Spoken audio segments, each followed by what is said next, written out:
Hey, well, we made it. Just a little late, but never are we just going to cancel on you and go away. Just trying to get all ready, all spruced up so we could be here. But tonight promises to be another fun time. So, hey, unconventional relationships and parenting. Really want to know what you think about that. We're live, y'all. It's AIL, the living room tonight. Let's go. I'm a filmmaker. I've worked in film, video, and television for over 30 years. I took a little break, but now I'm back.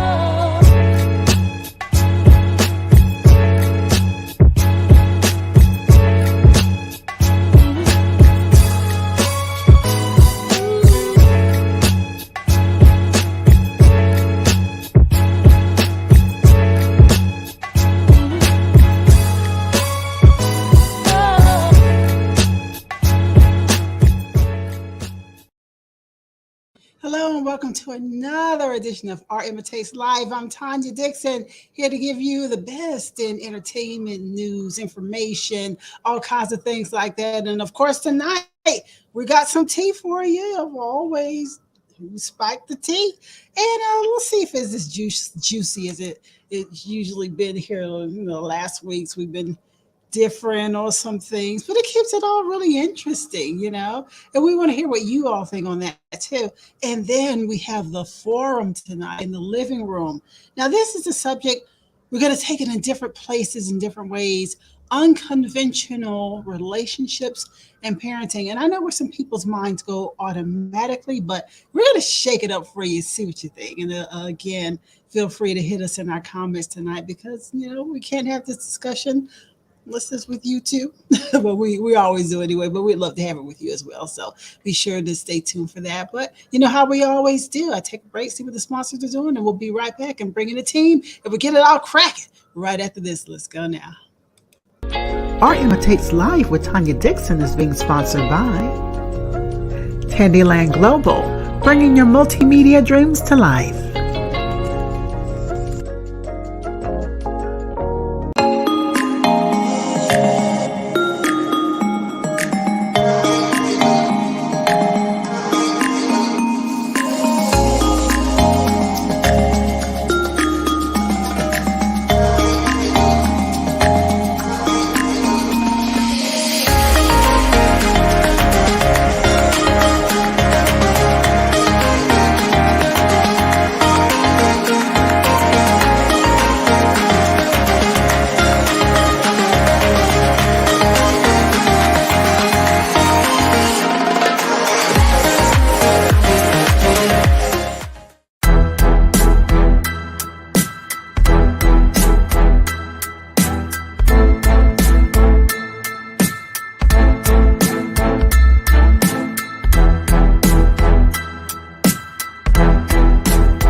Hey, welcome back. Y'all almost caught me taking those selfies. Now we're back and ready to get rocking and rolling. I see my folks are coming in and out and getting on board and getting ready. So I want everyone to go ahead and unmute yourselves. Come on in the house. Let's see what's popping with all of y'all. So hey team, what's going on with y'all? Hello. Hey everybody. Hey everybody. Hello everybody. Great. Okay, I got you. What's happening? All right. Hey, Miss Veronica. We here, Mike. Hey, Veronica. Hey. Hey y'all. How you feeling this week, Bridget? Y'all looking right lovely tonight. Look at you. How you feeling, Bridget? I'm tired. I ain't gonna lie. You tired? Dude, you in the midst of the summertime with all the kids now, and are they wearing you out? already. Like I'm on the go all day. Wow. 2 weeks. It's been 2 weeks. And I'm ready. Like, y'all need to go back to school. See, trying to push them back. Push back. And Margo like, no, hold that down. I just got out here. Yeah, Please. I just got out. This is barely week 2 for me to be just relaxing. But like, See, hey, Margo's on the other side of that fence, looking at as a mhm. teacher, and looking it's like, quite nice on this side right now. That's my plan. I promise you. You'll be like, yeah, let's go back to school. Mm. To you, Margo, because oh my God. actually, that was that's what I went to school for, early childhood. Mhm. Then when I started getting nieces and nephews, hey. She said, "Never mind." That's enough right there. Oh man, Yeah. I know that's right. Yes, honey. Oh man. They already. Okay. Well, And I only have like you know one what? semester to go before I finish. Hey, Really? And they got on your nerves that bad? hey, What's Hey. up, Look at Mike? Mike. Mike, hey, what's going on? Hey, Mike, y'all be Mike. patient with me, man, because I'm tending to these grills. I got these 2 grills going, so it's gonna be a long night for me. Getting started Okay, so you'll early. be in and out. Yeah, but I mean, right Okay. now, I gotta throw this brisket on this thing, man. I gotta get these briskets and these ribs and these sausages on here. So, Airmail it. Well, I'm not sure if I'm going to be Low understanding signals because and all. Airmail you have each one not of made. them. Like I said, you've not made any promises to send nothing in the mail. So I'm not sure if I want to be understanding unless I can get a promise that there's going to be, yeah, some ribs. I personally wouldn't mail cooked food. It's probably I know, not I'm just sanitary. guessing. Probably be sick. Probably be in the hospital. You know what I mean? All right. Put it in a slingshot, man. And Just taking a let breath. it go. Hey, they got drones. Well, you can have, They yeah, got drones. have FedEx. There's someone to put it on the ice and do Next the day whole mail. 9. Yeah, 20-pound brisket plus, 4 slabs of ribs and then dry ice. That's pretty expensive meal. Well, we'll see about how Mike barbecues for real soon. We're going to see. Wow. We can put you Yeah. to the test to see We'll if it's see. all real. Ain't no test, baby. I'm telling you that now. Ain't no test. No, you can stop that. You can stop that. You can stop that dog. You know what I'm saying? Yeah. Oh, we're going to Hey, look see here. about it. I done been all around the world with my barbecue. It's I see what I'm saying. So most people can't say that. They can't say Really? that they've been all around the world with it. You know what I'm saying? He said, been around the world and now You ain't been to North Carolina yet. Been there, done that. Oh. Been there, done that. Oh. Not impressed with the vinegar. No, Not at remember he 218 talked about the barbecue. Boundary. He said not impressed with the vinegar. I Oh. said he ain't been to 218 West Boundary. Yeah, not impressed with the vinegar. He said that. You ain't had the hush puppies. You ain't had the hush puppies. So when he does, Texas. There Oh, she go. rocking There out she with go. that. Them that You see that apron? You see that apron? All right. Yeah, that's represent. Yeah. It's all day, baby. It's all day. You got that barbecue and that beef. That beef, baby. Look at that beef. Yeah. But let me see how y'all's weeks were real quick. Ron, how was your week? Well, it was a week.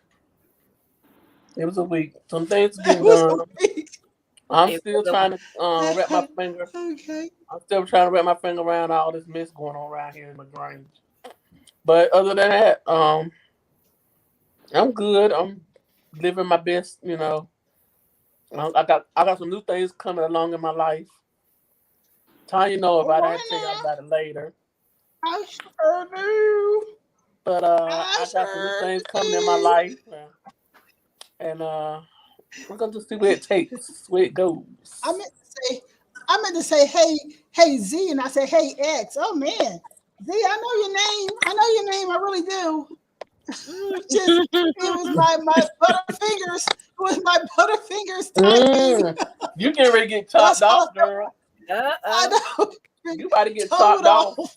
I know. Told off or something. I'm tripping. Okay, I'm sorry about that, Z. But well, Mike is already going back to the grill. For real.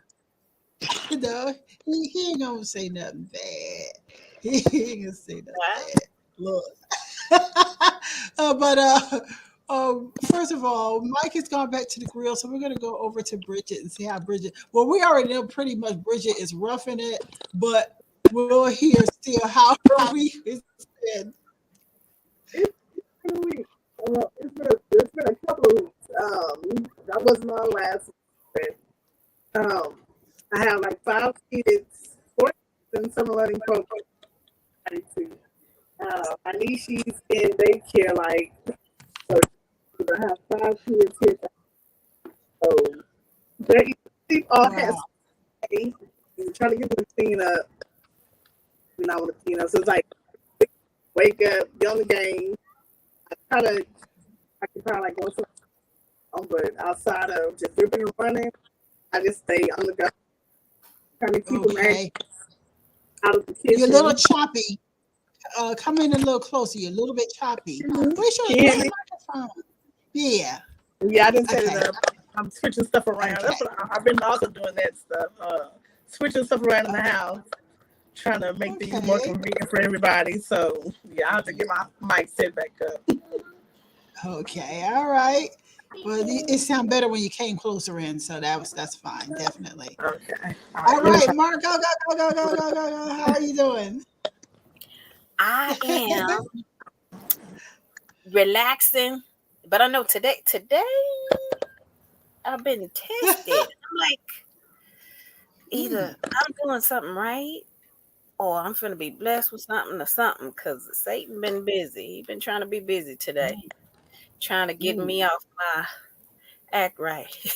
So I was fighting to get here today, so I'm working through it, but I'm okay. See, I still have my smile. So we're gonna have to no said my prayer with my little thing.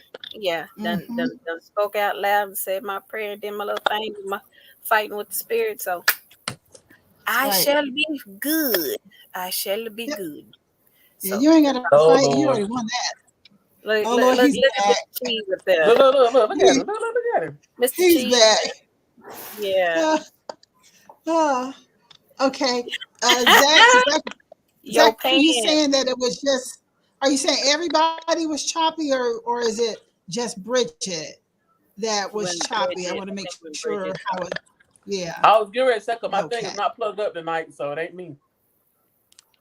Okay, shut up, Mike. Don't even show me. Don't flash the meat. Don't flash us meat, right. And we can't eat right now. I didn't flash you any meat. No, no, you. Hey, now. Go there. Yeah, no, he didn't go there. Yeah, he did. Yeah. And hello out there in the chat to Shamika and Jimmy and Zach. All the out there. So, yeah. Hey, everybody. See how hey, my doing. Bestie in internet land. Okay. Bridget is coming back in, so let's see how her sound is when she gets in here. So, Bridget, are you here yet? No, I can't hear her. Okay, she's not quite here. Yeah, she's working it out technically. She's working on it. Yeah. She's checking. She's working it out. So we'll let her work through it. My week was fast. I think we got the car thing kind of under control. All right. Here, I got it's coming through the part. It had to be ordered. It's on the way there. I should have it by Tuesday or Wednesday, and that should all be, settled. And then I'll go ahead and finish my phone. And the only thing was that weirdness with little illness yesterday, but it could be just the fact that I went in Walmart and I shouldn't have been in Walmart. It could have been just like a quick trying to get me. You were at Wally World. I was at Wally World for a second to get my meds, and I think that something tried to get me, and so that could just been something that just. That's a second home. Yeah, because they left as quickly as it came. Not no more. No, I'm not anymore. I haven't months.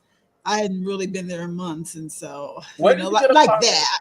Where did you get a car back? No, And it's only because I can't walk around like that. And then also I was starting to know too much also, I don't want to get caught in there and the aliens get me. Uh-oh. So Uh-oh. I know too much. I know too much about Walmart now. So that was when I wasn't informed. And I was You pretending can't go. like they You were can't going to go get me. backwards and be like, "I don't take that out of my brain." No, you can't go backwards. I Only know. forward. Because I Forward had to with it. remember this. Yes. This is one woman that I knew, and she was like giving the samples and stuff. And I was standing there talking to her one day. And this is when I learned that there was aliens all over the place.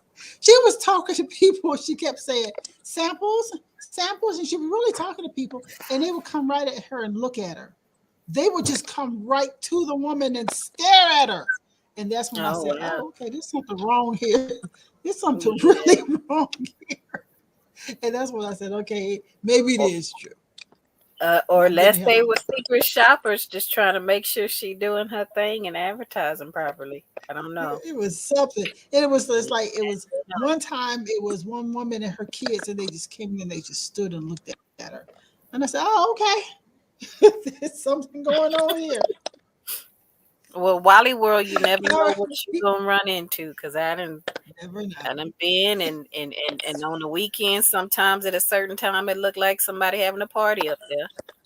And then Yeah. other times it looked like a ghost town. It just depends. You never Right. know what you can get at Walmart. If you The ever one that I go back knew. home on visitation, if you ever go anywhere for visitation and you're bored and you can't find what's going on, take your ass to Walmart. Walmart. Just Yeah. go to I'll tell Walmart. you. Tell you. Well, my exec has a message for you. He said he can't wait to taste the ribs now. So when we come on, you got to do them rubs. Oh my God. We go I see. mean, We go see. hey. Are you a person that does sauce on your I'm thinking ribs we can and put all some of that? that vinegar based stuff up there. Ew. What do you put on Oh, your sorry. ribs? I thought she said something. What happened? Go ahead.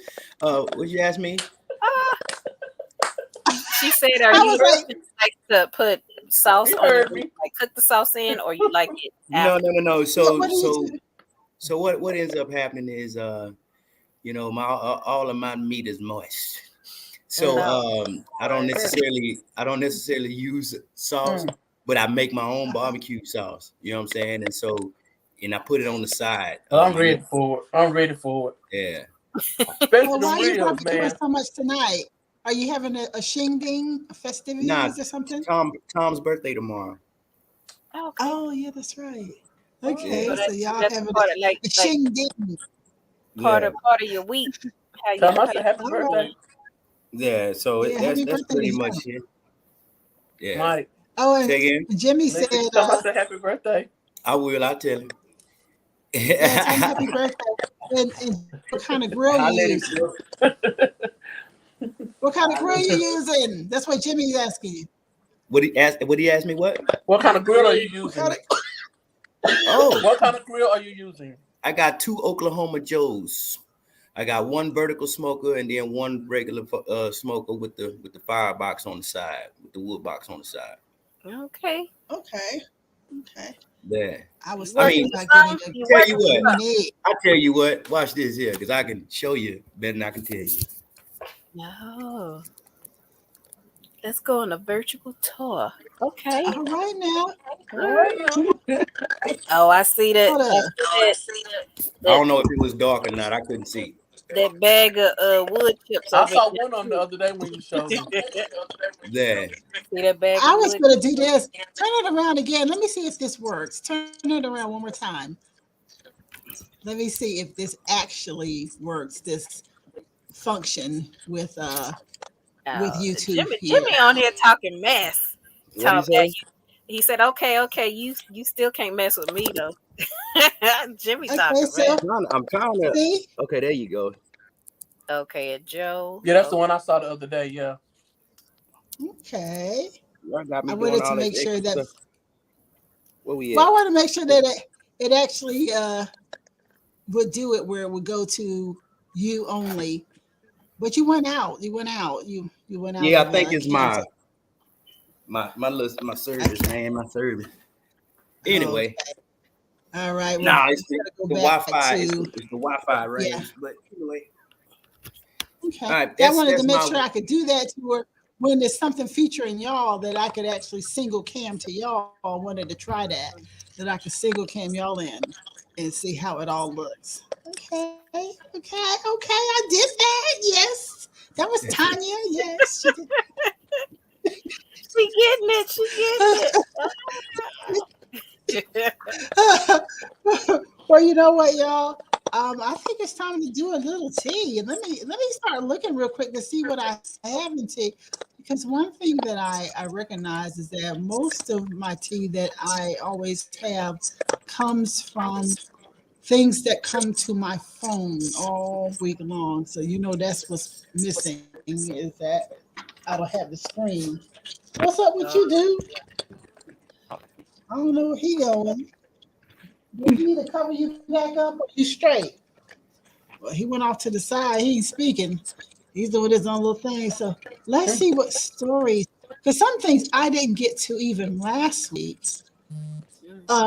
because we just ran out of time. We just have so many stories, and there's some things that I covered and some things that I just completely left alone. And some things might be just a little bit timed out too. So I'm looking here now. Some things I don't necessarily want to go back and get, so I'll leave it alone. I'm gonna go here, but let me play the opening. So y'all ready for the tea? Mm-hmm. Oh, wait a minute. Zach says something. He is the real deal. He's not playing with those grills. Are you talking about you, Mike? Yeah, Jimmy was like, open it. Jimmy, no, he can't show us that me. It's teasing. That ain't fair. You know what? I did all of that weird stuff when I could have I think I could have went on my phone. It would have just been double noise. But okay. Yeah, I would have had like an echo in background. I think somebody stopped. Yeah, that's a lot of noise there for a moment. It ain't me. Bridget, is that you repeating? Hello? Check. Okay, yeah, I might have been Bridget there real quick. But I tell you what, let's go on in there to this tea. So I'll see y'all in there. All right.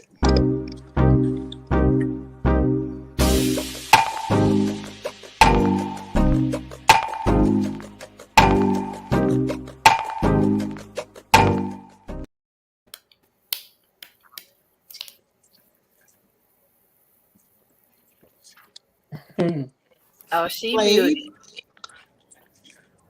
Did it play?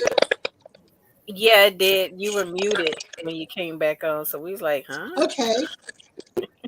Yeah, the reason why because when I over here, everything was running kind of slow. So I never heard a drop of sound over here. So, well, you know what? I'm going to say that this is a bit of a strange story, but it's not. It's not to me.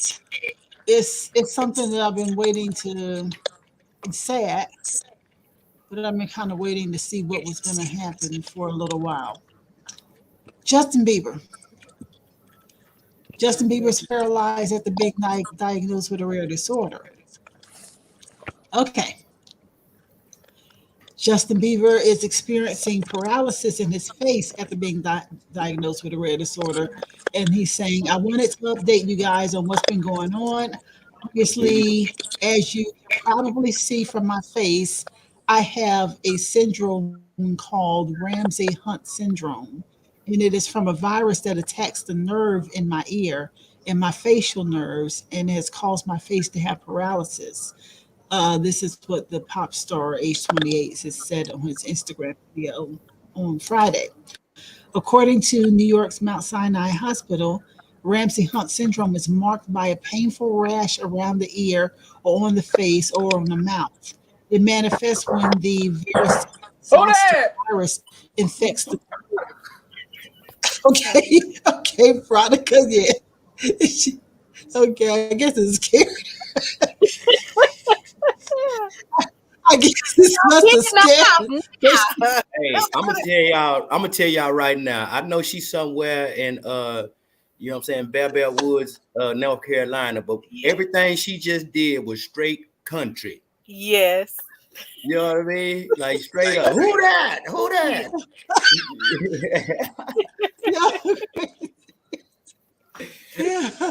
Veronica is a I tell you, that was some Color Purple type stuff right there, man. Yeah, they'll say like, get your tail in the house right now. The lights went out. The street lights are coming on. Y'all, I don't want to hello to y'all. Hey, what's happening, man? What's happening? What's happening, though? How y'all doing? How you doing? How you doing? Good to see y'all. You know what I'm saying? Y'all is good all the time. Right. All the time? All right. God is good. Word up. You know what I mean? I'm a thug, but you know what I'm saying? I keep it real. Hey. Hey, look, this is my cousin. You know what I mean? I'm checking up on him. You know what I mean? Okay. Look, you see her hitting me and everything. You know what I mean? I'm the wild one. But, you know what I'm saying? I love everybody. I'm glad to see everybody. Because, you know what I'm saying? The way the world is now, everything is messed up. You know what I'm talking about? Yeah. People dropping like flies, man. Hey, look, ain't nobody told you today I love y'all. You know Hey, what that's I'm saying? what's up, man. That's what's up. Keeping it One love, baby. It's all family. It's all family. I'm doing my thing, you know what I'm saying? But she told, come on, and listen. I ain't seen her. Hey, look, I ain't seen her in a couple months. Like, that's my baby, you know what I'm saying? Yeah. And look, she used to keep me when I was a little snotty-nosed dude. You know what I'm talking about? Yeah. And she don't want me cutting up in front of y'all. You know what I'm saying? Okay. Yeah. But y'all ain't gonna know you. Y'all ain't gonna know me if y'all don't know me. You know what I'm talking about? Right.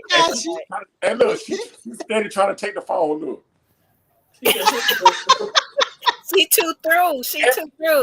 But You know what I'm saying? love. He just showed love and stuff. She know little Sam, but get older though. You know what I'm talking about? Yeah. Oh, that's my baby though. I love her. My baby. That's so sweet. All right, good. She talking about, come on, baby. Man, hey, let me be in it. Hey. You know what I'm saying? Hey, I love y'all. Y'all be safe, man. Yeah, thanks. Love you back. You be safe. Wow. Be back in a minute, y'all. All right. Okay. All right. You know, it's hard to go back to talk about Justin Bieber after dealing with fam over there. It's hard to go back and talk about Justin. But you know what? Okay, I was just saying real quick about this syndrome that he has going on. Yeah, I can hear myself repeating. Yeah, somebody got an echo going on. Yeah. I think you must have your speaker up, Bridget. You're not. No, I don't have my mic on, so it's not. I don't think it's me. Nah. Okay. Y'all can hear it? And let me talk. Let's see if it does it. Yeah. It only when we all talk. Yeah. So I tell you what. Yeah, I have echo. Okay, whatever you're doing. Yeah, whatever you did just now, it works. Okay, now it didn't. Yeah. Because my I'm on my iPad and it has the echo cancellation on it, so I don't think it's. What about your? Well, do you have access to your microphone? Yes, I think a few minutes to get it set up. So let me try that. Okay. Okay, then we'll be right back. I was talking about Justin. You know, Justin starts saying, as you can see, this eye is not blinking. I can't smile on this side of my face. This nostril will not move. There's full paralysis on this side of my face. And yeah, so I don't know what's going on there. So, you know, but what do y'all think so far before I give my quick opinion? All right. Man. What do y'all think? Don't know what the man's daily habits are in and out, but True. You know what I'm saying? I mean, not saying that it's because of anything. It could be just a legit medical condition.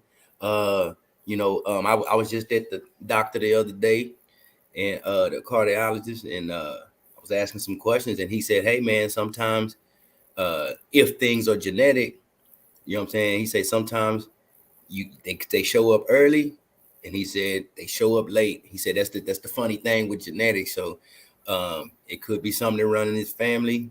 It could be because of something else, after a certain amount. I mean, I guess after so long, I don't know how long they've been doing it, but after so long, depending on what you believe in, certain foods ain't the same, certain, products ain't the same and things like that. So you never know what you may be exposed to and all that good stuff. Yeah, or the amount of stress that you take on. Right. It could, right. You know what I'm saying? So, I mean, it could be a number of things, but, I'm going to throw something in the water. Mm-mm. You know me. I'm going to throw something out in the water. And I really, to the tea.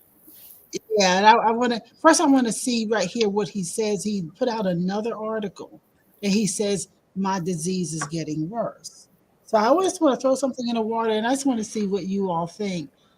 Um, he just announced the cancellation of 2 of his scheduled concerts in Toronto, and he says I have done everything to get better, but my illness is getting worse. It breaks my heart, but I will have to cancel my next shows on orders of the doctors. And it's oh, you had.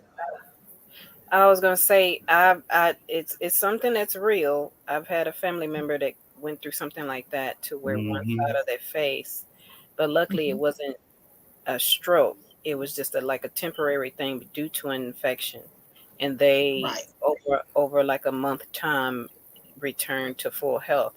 So for him to say that it's from his ear and all this other stuff, and I'm not saying that that's not legit, but he definitely's got to reconsider and think about whatever lifestyle he lived beforehand and what he might be doing that's speeding up the process of it happening or being prolonged, that might want to change a hell of a lot real quick if it's going downhill from here. So, and I want to bring something else that they just put out there, Margo, because I think they kind of put more out there because they're making more excuses. It says in 2020, Bieber said that he had contracted Lyme disease. The disease owes its name to the American town of the same name in which the first case was described in 1975.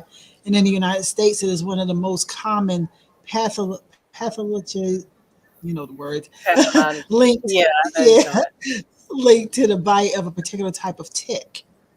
And that, with that, there's no cure for that. You just kind of deal with that. Yeah, you just kind of live with it. I first learned about Lyme disease and ticks back in 2000 when I had to go to New Jersey for some field training.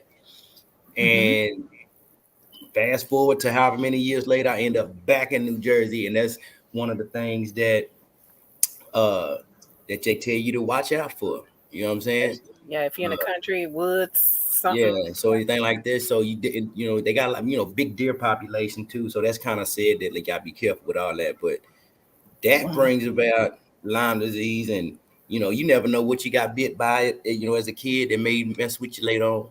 It could be something legit. It could be, whatever lifestyle people live in. Not saying him specifically, but like it could be, something based off of what you ingest into your body. You know what I'm saying? While you out having fun. You know what I mean? A hard lifestyle. And then it could be that. It could just be, hey, let me let y'all know what's going on, because I think somebody with the last name that I got was on the list. Like so. Oh wow. Nah, you know what I'm saying? I don't know, man. I'm being silly, man. But nah, I just whatever it is, man. Nobody deserves.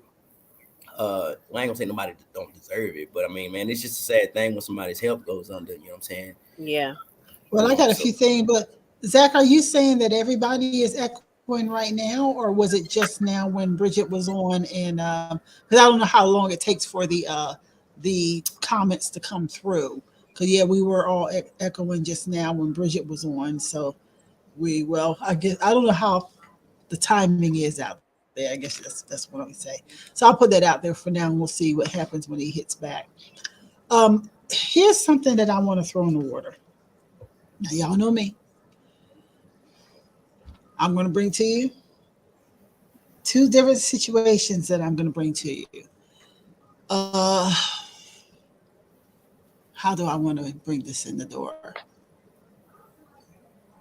You know, the whole thing about the celebs and the lives that they have lived, and some of them have been accused of shape shifting and um, time traveling and all kinds of stuff like that, right? And I know there was a situation for a little while that Justin had, there was people were talking about him doing some little shape shifting. There was an incident that happened somewhere. And so I'm just going to stick a pin in that and leave that right there. But there's another situation here, too, that, remember I told y'all, surrendering to the alliance by saying that you had COVID, and a lot of celebrities, if they surrendered, then they would receive less of a punishment, or you might see them leave society at a later time where they might get into a car accident and get killed or die of a disease, but all these things are coming down the wire for these ones who did these terrible crimes to go up the ladder. So I wonder, because they're not going to just let us know that right offhand, what deal that they made behind the scenes. So I wonder, when I first started hearing about this, I said, is this his exit from society? Just like when Will Smith did all his big thing, I said, is this the beginning of the end of his exit from society? Or how is it that they are going to leave society after some of these big crimes that were committed? So I'm just kind of putting that out there. And I don't know what y'all think about that, but I have been thinking about it for a while. I read it plain as day where they said that, I did show it to y'all. Remember I said, I think I might have put it, I think I put it in a private chat, that if you surrendered, then you would get a chance to leave society with your reputation would stay in check, but you would just die off. But if you did not surrender, then it would be like, if you didn't say that you had COVID and it didn't surrender, then you would still, your reputation might be tarnished. It was different. There was 3 different things, and I'm sorry, I just don't remember it right offhand. But yeah, y'all remember I did put that out there. And I kind of wonder, when it comes to each time these celebs, how are they going to leave? And so every time I hear something like that, it just kind of goes in my head, like, is this the exit plan for some of them? And I guess it just remains to be seen. We just have to wait and see, because I think that we are damn near on top of the transition after what happened. I don't know what Veronica's doing. We're going to get to her in just a second. I'm so sorry. I just want to apologize. You all right? No, he was funny to me. Yeah, he's the character. We checking on his kinfolk. Yeah. I'll tell y'all about that later. Okay. But I think that we damn near on top of the transition after what I saw last night on that TV network from 8 to 10 p.m. And those 3 major networks were talking about January 6th, and they were going on. I said, they scared as hell. I began to get happy as hell. And I said, the transition is here, and I'm just waiting for the fallout. So, wait a minute. Zach has put into the chat, he said, for example, George Bush Sr., General Colin Powell, John McCain, John Lewis, those are people there who are guilty of crimes. They already took George Bush Sr. They gave him the choice, 2 pills, 2 shots. And I think he took the 2 pills. He had a list of crimes longer than all of our arms. So many things that were organized for the dark cabal in this country were organized by him. And then the only option, the way out is you got to die. Well, it depends on how deep your crimes were. If your crimes were not that deep and you didn't participate in sacrifices and stuff like that, then you might get a chance to just rat on the other people and live your life out at Guantanamo Bay. But for the most part, anybody who participated and did any type of sacrifices, there's no sense in keeping you. You must be killed and your soul returned to the central sun for reconditioning. There's no thinking you're going to get better. Well, I'm telling They'll you just now, they'll just do it whatever again. the hell you just said about some souls and some devilment, I don't want no parts of that shit. No, I'm I saying tell you that. their soul has to be returned to the central sun for reconditioning. They have to become a totally different soul because that soul come back here again. It's the same old shit, just a different. Yeah, It's a I'm different just vessel. saying, You know, whatever it is, I don't want no part of that shit. I can tell you I that. got you. I Far got you. away. Right. And see, another one on that list there Nothing. is John McCain. He got his 2 shots, two pills, 2 shots. Same thing with John Lewis and Colin Powell. They gave him choices. These people didn't die authentically like the public thinks. And sometimes when I look at the public, I say, my God, some people have so far to go, and they're going to be completely devastated when they find out that all the stuff that they learned from TV was just total crap. They look at these names of people and they're like, oh my God, they were so great. This is so great. Knowing that these people did, well, they're not knowing that these people did horrific crimes. I mean, absolutely horrific crimes against children, people, us, all kinds of folks, and they just won't learn it until it comes out and it's on that TV and there's some Caucasian man that's telling them that it has happened, and then they're going to believe it. And I'm sorry, I meant what I said. I did mean what I said. And it I was said rude. what I meant. And I said what I meant. I said what I said in the words of Nene Leakes. I said what I said. And I do mean that wholeheartedly. Everything you said, I'm not sure. That was a lot of tea, a lot of flavor in that tea right there. There's a lot of tea. I'd have to go back and think about it. But like I don't know. That's I really wish I could get. That's a lot of weird stuff going on. And I wish I could get Zach on here to talk about what happened at George Bush's funeral, how they all got notifications. I've been trying to work. Family members. I did some research on that. I couldn't get no damn way. Everybody's saying the same thing, or either they just took off the damn stuff. But something was going on with that, and nobody. Did you see Jeb's face? Jeb looks sick as hell. What they did is, and I think Zach and I talked about it just this week because we've heard little things on the lawn, but it came out from the source that he was listening to this week, that at the funeral they received notification that all of their crimes that they did were noted. They knew what it was, who it was, why it was. They knew the whole thing, because guess who ratted them out? Baby. I call him Baby, but she's not Baby because Jeb was the youngest. But George, the second George, he ratted out all of them. Oh. They said when he was ratted out, he was just so happy and free because he was nothing but a drug addict. He was a cocaine and drugs and everything. And they made him a president because his daddy made him do it. So after he ratted out, they said he was free. He felt free after that, So if you can't get it from him, from the horse's mouth, and not believe it, I mean, he knows better than anybody what went down. So, but that's in the family, so he knows. He knew the whole thing. Well, my dad is dead.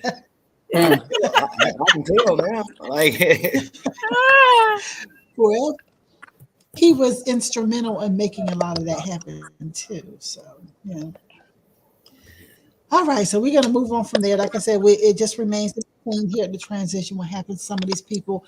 There's small amounts of time where I wonder what they're feeling as they're probably at Guantanamo Bay already, or somewhere home on house arrest waiting, or whatever it is. Sometimes I wonder what they're feeling, but for the most part, whatever they're feeling they deserve to feel because they hurt a lot of people and children was in that. These pizza parties that they have had where they raped and tortured children, everything, they deserve every bit of the stress, strife, the punishment, the beheadings, the hangings, the shootings, everything that they get. They deserve every bit of it. So, and we shall move on. All right. See, do I have another? I, you know what? This was interesting.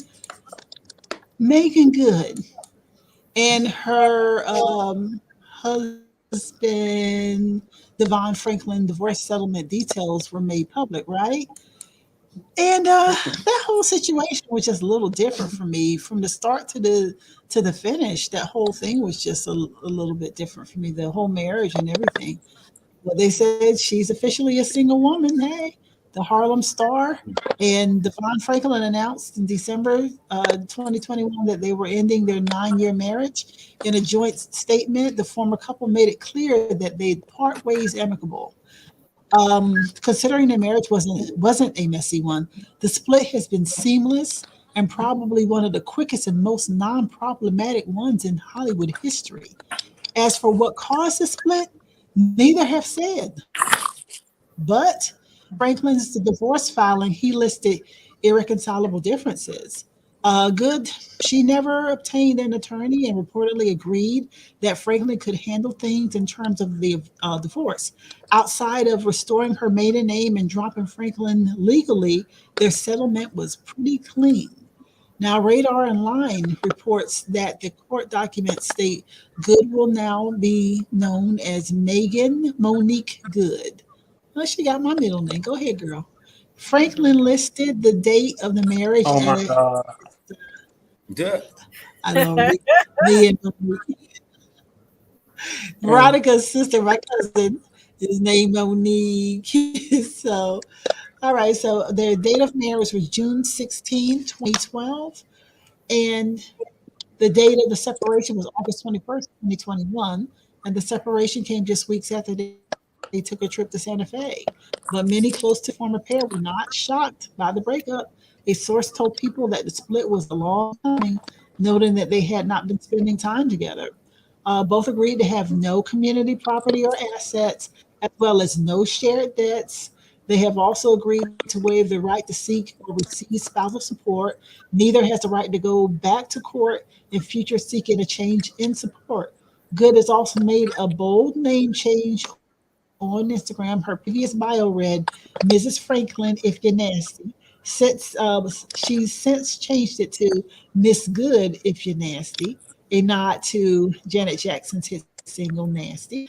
She's been focused on her work, recently returning to film, 2 of the Amazon Prime Video series, and partnering with an organization to spread awareness about uterine cancer. Franklin, on the other hand, is also busy. He recently announced as a new expert on the upcoming season of Married at First Sight. So it looks like they are moved on and everything is everything with them. So I'm glad it didn't get ugly. So, but I hadn't heard Yeah, anything about it, so I was yeah, interested in that. I am glad that it didn't get Yeah. ugly too. Because Right, right. that was Hmm. one of the couple, every now and then you hear something in the news and you kind of, watch or you just, gunning from because they seem like, everything is working out. But nobody knows Right. what happens behind the scene or behind, when they're not behind camera. But for the most part, I know myself, I was thinking, could it have had something to do with that show that she got on? He was happy and proud of her for getting that leading role. But if it Right. had some racy stuff and issues it dealt with that might have conflicted with his position in the church. So for myself, I was thinking that Hmm. maybe somebody or elders in the church or came to him and questioned certain things and be like, hey man, this your wife, she's got this role and we've seen a Right. couple of scenes where we know the script or this, that, and the other, and this is not the look we want to have because she's connected to you. But I mean, like, how do and I can't say that's the real reason, but I can see that become an issue. I wondered. Yeah. if he's trying to move up, you know, in position, or just the spot he holds now, that there being an issue with the elders or whomever at the church, if she's doing these things in, certain stuff pop up. So that's you can't be a man of God when your wife is out there hooking with hoes. You can't just do that. I'm just like, nah, man. Look, see, and that's the thing. Like, people living life, and I get it, man. They want you to lead by example. If I'm leading by example, then somebody else has nothing to do with you. You know what I mean? Right. When they place, all these expectations and all these mandates on the person that's in charge, and I get it. Hell, we run a nonprofit organization, so I get it, right? If you target youth, and then you got to try to walk and live in your truth. You target youth, walk and live in your truth. Oh, bars. What I'm getting at is, preacher doing that, and then somebody having a problem with that because you're sitting here trying to get somebody marriage counseling and this, that, and the other, but yeah, you're going through whatever the case you're going through. But the thing that gets me is people fail to realize, or maybe they don't to realize, they just don't care. Them folks are human. They are a humanoid on earth trying to convey a message from predecessors. Let's just say that, right? Right? So who are you to try? I mean, that's why I said, man, who are you to try and come and judge somebody, man? Like, just understand that they human too, and they trying to figure stuff out. If the whole religious thing was to turn sinners into saints, you had a person who used to sin who was now a saint trying to deliver the message and then testify their story to help you come on the other side as well. So there's still a work in progress. You hear the preacher say that. So I don't know, man. And I don't know nothing about the young lady, what she do. But that's her story, that's what she do to entertain. Yeah, that's a line of work. So it's kind of hard to be like, hey, you got to make sure. And I'm not saying that it's not possible to find those out there without doing whatever it is that they having to do in this show. Because this show is she's single and she's running into old flames and all kind of stuff and, weird scenarios and stuff like that. And I'm sure they had a sex scene with her in it. So a lot of them. It does become a little controversial. So I'm just saying, when your hands on your knees and you stand doing that shit, you're saying, like, she was like, she was that's the name of the song, man. Wow, that's the name of the song. I know. If she was contributing, if she was giving contributions to that contributions or donations, then I'm pretty sure they wouldn't care. She probably choosing to do what she want to do with her money and not necessarily do with them, and so it won't be a conflict of interest or something like that. Man, and them people mad, they want her to do to make a change. But they can't be trying to have her be an old maid though. If you think about it, that's Megan Good. Always been known for her looks and this, that, and the other, and the parts and stuff she plays. I mean, I always wondered about that. She's never been like super foul, out there, just like super foul, super nasty. But it's kind of hard because they're gonna cast her for those certain types of roles where it really plays on her looks and her body. And she's been working out, so she's like, I'm gonna show what the workout. But she got a whole thing that she support and a whole movement that she support. That's on the positive side. So yeah, she's always doing positive stuff. Yeah, so that's what she's still being that wife. Still, Yeah, I never would have expected her to totally change her image, but some people did, and that's unfortunate that they did. And they could have put some pressure. I do agree that they could have gone to pastor and they could have put some type of pressure there, what have you, because that does happen sometimes. It's not far-fetched, but I don't blame Megan. She went in and came out the same way. You went in as an actress. People knew you're a sexy actress. And that if she went in and she cloaked up, then that wouldn't be the person that she was. She would have changed herself for that relationship. Yeah, and how much do we preach about that? How much we preach about making sure that you don't change know, to be a part you of a know what? relationship. So I'm It's really crazy, man. I just had that conversation, you know what I'm saying, not too long ago. Well, I just pretty much basically told somebody, man, I said, look, man, I'm not changing who I am. You know, a lot of people, you know, they say, oh, you gotta what is it? You gotta compromise or you gotta sacrifice and all that. Yeah, you can sacrifice things, but not your damn self. Right.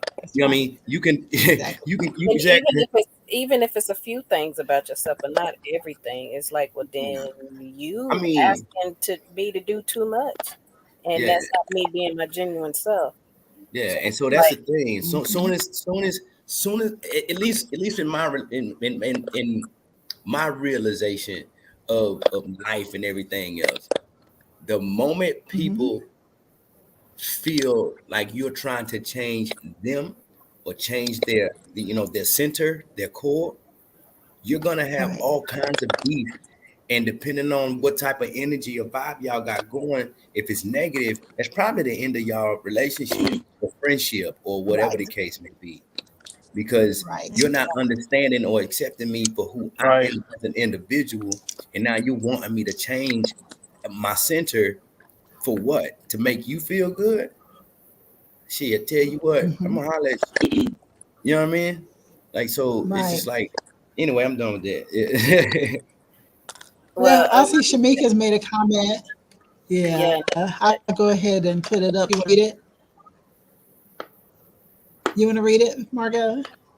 yeah. It says Shamika Margo? Nicole. Okay. It's one thing to be human, and another thing to say you've been called to lead people to God.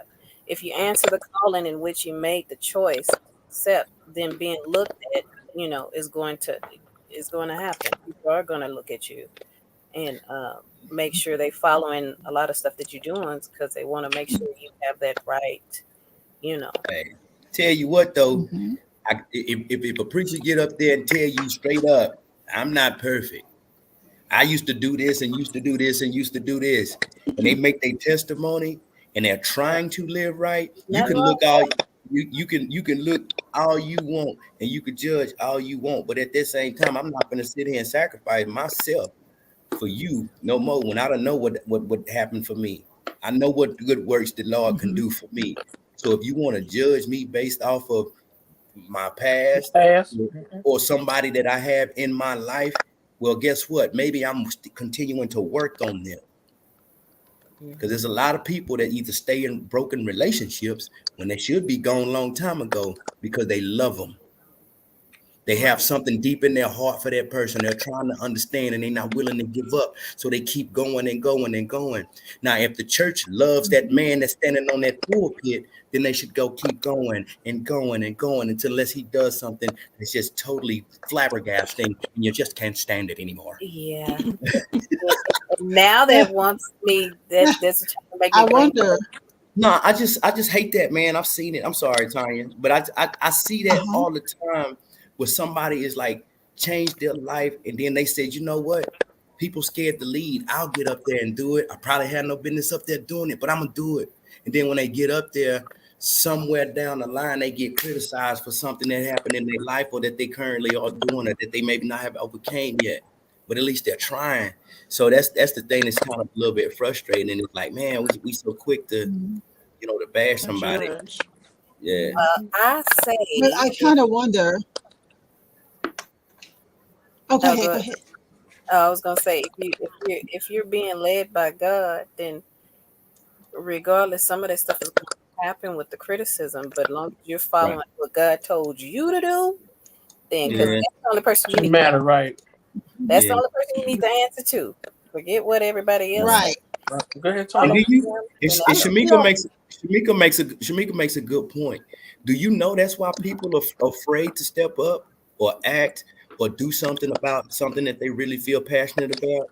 Because they got something in that history in that past No, but history. but I it's can't help but still wonder though if there was something that was brought to him as Yeah, pastor, about but that. he actually kept it under hat pretty well. I do Yeah, wonder though. yeah. I haven't heard them dragging each other Oh, through he the just mud couldn't. about anything. Right.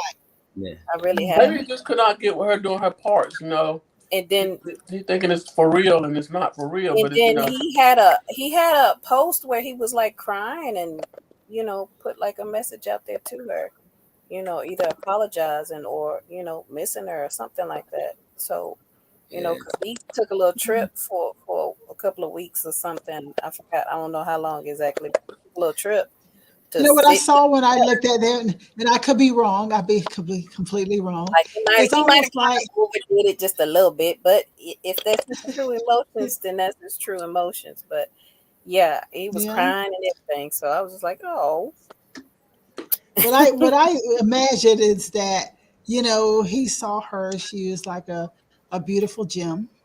And sometimes you want to take that beautiful gem, you want to hold it, you want to play with it, you want to, put it in your pocket, keep it on your person, but you can't change that beautiful gem.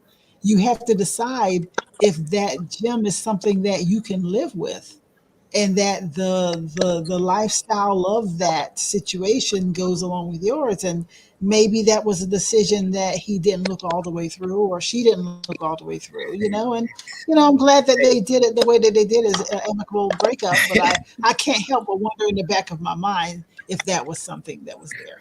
and they've been married for how long now? 9 years. I think it 9 was years. 9 years. That's quite. Hey man, look, That's a nice little chunk though. based off of Yeah. what you said, that's just like that's just like people who have these crazy fantasies that they want to have, or certain lifestyles that they want to enter into. They want to jump in quick because it seems gratifying on the surface. Mhm. You know what I'm saying? Let's just say swingers for an example, right? People might want to say they want to do that because the only thing they can see is, oh, I get to do this, right? Right. And then you enter into that lifestyle, and then you find out they got rules, bylaws, dues, and everything else, right? And you're like, whoa. And then, certain things happen that you thought that you wasn't expecting. And so now you feeling insecure about yourself. You know what I mean? Like, and so it's like you want it, and it's like, hey, you wanted to jump into this and you wanted to do these things and blah, blah, blah, blah, blah. And it didn't turn out the way you wanted to. So now you want to wash your hands of it. You don't want to do it no more, right? That's why they tell you. Huge awakening. Yeah. It was a huge awakening. Just go ahead. I'm just laughing. I think about that. My mind does go there, people thinking like that. And it's to Couples Retreat, the show on VH1 I've been watching. And if y'all are familiar with it, it has Michael Blackson and his fiancee Rada, and it has Ronnie DeVoe and his wife Shamari, and it has just what's name, just hilarious, and her boyfriend Daniel, Nick. What's Nick's last name? Nick Young and his girl Styles P and his wife. Yeah, right. How many days? We're gonna talk about him. Yeah, we're gonna talk about him in a little while. But so it has all the time in there, and that whole thing is Michael Blackson, the comedian. He actually has an agreement. Well, when he and Rada got together, she ran off all the side chicks, right? And so now she has given him permission for one side chick per month. He gets to sleep with one side chick per month. But now she wants to close that door. Yes. And so Shamari and Ronnie DeVoe are trying to tell them both that the open relationship does change, and sometimes people can't handle it. So they're trying to tell what happened to their open relationship. But the thing is, Rada really doesn't want it anyway, because why would you want to give your fiance or husband one side chick per month? That's 12 women Different per women. year. You are opening up a whole new Yes. You finna make a whole new disease. Exactly. A whole new version of a disease that you ain't gonna have no cure or nothing to be able to handle it. Right. That is a big ass Pandora's box. Right. Yes. No. That is really really crazy to me. But now But she really does want to close the door. She does how want to you close that gonna go door. backwards from that? I'm Yeah, because she You already know, said you better close that yes. door. Yeah, because she You already said didn't yes. think that through, homegirl. You did not think that through. And when you Right. give that green light, it's all kid in the candy store for him. Because he pick it, Hmm. I want that one. Yeah, give me some power strings and some jelly beans and some lollipop. Yep. You just you gave the greatest gift in his head that he can ever get from his wife. And I remember when he said it, it was It's like funny. They were all at the table, and it was all the couples at the table. And I remember, Nick Young, he played for Lakers, and he was like, everything they were looking, he was like, dead ass. I Mhm. fell out. He said, Right. dead ass. And so mm, they were like, yeah, sure. And so just Larry, she said, yeah, he's for real. That is an agreement that they have. And I'm, how golly, do girl. you? Why didn't you call somebody on that one, girl? Did you talk it over with some girlfriends? What happened with that one? You supposed to Yes, consult us. yes. And We give Shanique, a I consensus, agree. but we give a consensus, but you still make your decision later. That's between you and your husband. Right. But still, like somebody, if you real Mm, friends, you supposed to give her some real information. Some like that's right. Mhm. don't leave your sister out there hanging with making that decision of doing that because that Right. boy, you just done That's a hard one. that's And a like Shamika said, Michael Blackson and his wife are going to need some lots of what are those? shots and pills. That's shots and Okay, pills. shots and pills. Mhm. Shots and pills. Right. Um, but I'm just like Oh, you. And That's a whole like bunch of condoms. Mm. that's like how he changed his underwear. Like how many right. times? Like, that's just like how homegirl can change up her look and her wig. That's too Oh, much. wait a minute. He had an addendum because I'm behind on the series. I'm kind of binge watching now. But what And did he give her? What green light did he he give her? I don't think that she has one because he said something to the effect, "Oh, you seem to like to have your Hell no. right," and Where's so he from? therefore, Ain't from Africa. No. yeah, I think Okay, he is see, originally He they all do right, that but type of stuff over he there. he right, funny. right. It's he double hockey sticks, but he ain't all Hmm. that cute. And No, he's Right. not. you don't I ain't seen his wife. I don't know what she look like, but She's beautiful. She's you an didn't Asian make chick. She's something for beautiful. yourself. Okay, if I And you give you know this, something? Oh, there's an addendum to the plan. He said on the episode that like I said, I'm behind. He said on the episode that I watched, I think, which is episode 2, that it doesn't have to be 12 girls. It could be a girl who's in that city that he's used to. And like Rada said, his fiance, she said, that's a relationship. And she says, I told yeah, you no it is. relationships. And it sounds Because if like it you had already repeat, been happening before she gave the go ahead. If you're gonna say it right, like that, it really does. yes, If you Yeah, want that to he say, yeah, already probably. has it's a somebody in certain fun cities. More girl likely. that I know already, like yeah, that you're familiar with. And no, you've been working on this before you brought this to the Right. table and to ask Hmm. me, is it okay? Right. And what That's she got really upset about was that the side chick that he was last with on his current month, that side chick stayed until the morning and went around eating with him and everything. And she was like, your side chicks are not supposed to be seen. You are breaking the rules because that's mm, the rule that we had. But really, there's no more rules. It just has to be out the door. If you're going to see, marry this person, that's what happens when you're allowed to pursue too much of that your passions and your fantasies and hmm, stuff. When you allowed to pursue too much of that, then you just go right, all out and you have a binge. That's what they sound like, right, a binge, right. a monthly binge. Go haywire, and Yes, you it all does. It does. As a matter of fact, Shamika said, you can go ahead and read that. Margo, if I took off my glasses. oh, it says money and fame will make you change your mind and morals about lots of things. You wouldn't accept it if you were broke. I just ain't gonna accept it because that I am. my heart It'll ain't change like them. that. I don't It function. do change some people. God, Money will change. Money will change you. Mhm. I don't care who you are, Mhm. whether you're rich, you're famous.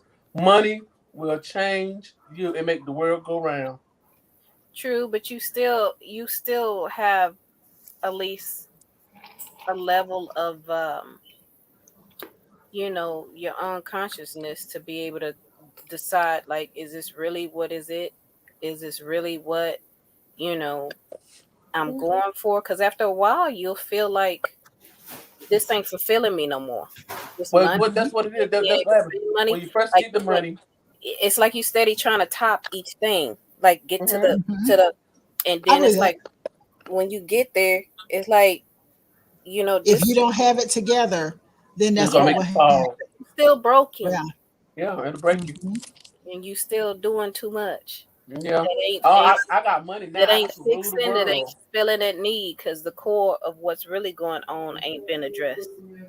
Right. So And Nino Right. Brown said it best when he said, "The world is mine. The world is his," because he had money. yeah, He and ruling the world. Mhm. I feel like when you get to that, it's like people doing too much. You doing too much. You Right. complicate you complicate your life. You ain't making it easier. You ain't making it Right. sweet. You complicating your life with all of that. It's either gonna be drugs, women. But see, Mhm. on Michael Blackson's side, it's too much to keep up with all of that. But Wouldn't see, it be he's too used to much that to keep culture because that's what they do in Africa. They have a up? main True. wife. But after a minute, he gonna get caught up with something, and it's gonna be a I know, but see, 13 woman beatdown. If you think about it, his actual wife, and then all the 12, the one from each month, is gonna be a 13 woman beat on one man. She said a 13 woman be there. I'm If you think about it, because okay, I we had just this Arab guy that used to run the store around the corner from my house. He mhm. came in one day, and I came in the store and I was talking to him. He was like, "I got to go home because I got to go check on my wife and my baby." life. And I'm sitting Mhm. there looking at him. His other wife, his main wife, was sitting right there, and the two kids. I'm looking at him like, What? But because that's what they That's do their over there, and that's their tradition. And it's said if they have the finances to be able to take care of each individual wife that they actually choose and marry, then they can do so. But if I'm like, well, that's what I said yeah, about you Michael Black, but famous, he's from Africa. That he used to that culture. yeah, but we don't do that over here in the U.S. Not like that, but Right. right. it's Mhm. yeah, That's a tough one. That's a tough one. I just know that's too much this. work. I just thinking Yes, I like she how bit Said off more 13 than she women can chew. beat down. no clause for herself. Like, uh, homegirl, you need to. If it's not 12, do the. I mean, I don't know why she didn't back up with her own little. And maybe her heart. Maybe she just not made to think like that or do like that. But I'm gonna see what happened. I'm only on episode 2, and I think there is 4 or 5 episodes they've aired so far. So I gotta And what's the catch name of up. this show? because wouldn't This is wouldn't Couples his Retreat on one. I'm like, Couples Retreat. what was the basis behind him marrying her in Well, the I think first he really place? loves her, but like he told her, he said all the side chicks were there when she got there, and she ran them Mm, all off, and so that was the agreement. But the thing is, they were on season 1 of Couples Retreat too, with people like Yandy and her husband. What's her DC, husband name again? Mendici. Mendizi, Yeah, I used to and watch with this all them. one. Yeah, I like Yeah, them. But yeah. they were on that one, and I guess at the end or somewhere, they decided to stay together, and then somewhere in the interim, they were at one of the radio stations, I think probably in New York or somewhere, and they decided to get. He proposed to her on the air, and it became a big thing. But what's the use in having that title? And I think she took off her ring if you're still unhappy because you have a negotiation that you agreed to that you should have never agreed to. Yeah, it's a weird contract. And then is he gonna be okay with seeing her with somebody else? But she's I supposed to don't be think okay seeing him with I 12. don't think it's a part of the agreement. I don't think that her having someone is a part of that agreement. I think that is It would have been only for him. me. If you Hey, want I, to get you like some, I said, I'm not even gonna agree to no BS like that. if But you're if gonna go out there and get you definitely go some, put something y'all in gonna there give me for some too. me, because that's one sided like an MF. It's So one side. is that saying that I get to be single one time, 1 day per month, Yeah. and there will be no word of what I'll be doing on that day? hey, Like, baby, where you going? Bye. I'm going out. Yeah, You like my no outfit? words. Yeah. I got a date. Like, what? Like, yeah. It's Mike, just what's your take on But this good for the before we goose. leave just it? one. It's It's good for the just ganter. one. Yes, That what one else? I know in the neighborhood, in the town that we in. It's the one. Just the It's the one. one. But don't forget, you got your date next week and next month and next few months with each Right. individual one. But I just got that one. Just that Yeah, one. he can't take that medicine. So it's like, What do you what do you think, Mike? Since you're the only man here, we'll let you have your well, view and then we'll ride out. so here's the deal, though. Right, here's the deal, man. I done been to Africa, so I already know that. Like, I done been exposed to the culture and what is and what ain't and stuff like that. People have their, when you look at it and you see these shows and you're like, hey, I want you to be my concubine. I mean, that stuff is just it's part of the culture. You know what I mean? And when you look at every other culture except for American culture, most of every other culture, for the most part, they have their traditional beliefs of responsibilities of the man and for the man, and responsibilities of the woman and for the woman. And everybody's okay with that in those cultures. well, You that's get fine. It works you get to the for American culture and then it shifts, Mm-hmm. right? You get to the American culture and then it shifts. Basically, hey, you got to get married. You need to have a fucking certificate. You need to do this. You need to do that. And everything is based off of that whole money thing. To me, when you ask me, because most people be like, well, I need this, I need that, I want my marriage, I want this, I want a ceremony, I want that. Well, when you look at it, it ain't even for you. It's for you, for everybody else, right? It's not even for you, because what's for you and that man that you with or that woman that you with, depending on who's in the thing, is for them people. Every other culture is cool with whatever they got going. You get to the American culture, the American culture is the only ones that disagree. So what is America? It's a melting pot of everybody else that believes in what they believe in. So when they come here, and then you have the folks that say, well, I'm from here and we don't believe in that or we don't agree with that, then you were raised from the time you came out your mother's womb to believe the thoughts that you believe. So you know nothing else. So it's hard to open your mind to even consider or understand what another culture may have been doing for the whole time of their life. When you look at the animal kingdom, they don't have any of them damn rules that we have. So, that's my thought. People just need to, whatever you got going on, keep it for you and your situation. And then if it's somebody else's, you don't understand it or you don't know where they're coming from. And so let them live their life. And see, I met this guy. He was from Africa. He was African, and he was telling me that we was talking. Had a little conversation, and I said, I don't know if I can be with you because you might got a wife back home, because I'm not gonna be nobody's second. Yeah. He was like, you're gonna be my first. And He said, 9 but now times out of 10, they do. They got one back at home. you're gonna be my first and you're gonna be my main one. He said, but I'm gonna have plenty. I might have another wife behind you. I said, hell, hell to the no. Nah, Sound like he plotting to kill you, girl. Kill hell because they chance. I ain't going with him. I don't know, but see, over in certain cultures, what you do for one, you got to do for all. Yeah. So I'm talking about to the point where Darn skippy. if you buy one a Mercedes, everybody else got to get a Mercedes. Like, you know what I mean? Right. Yeah, but you can't just be, because you can't be showing favoritism. Right. So most cats, you know, and the first wife is like the queen. Whatever she tell you to do, you gotta do it. You gotta do whatever she tell you what to do. Yeah, there's certain things going through my head. Yeah, from my understanding, there's kind of some certain rules and conditions that kind of go with that. For example, if the man has a high libido and the woman can't keep up, he can bring on another, right?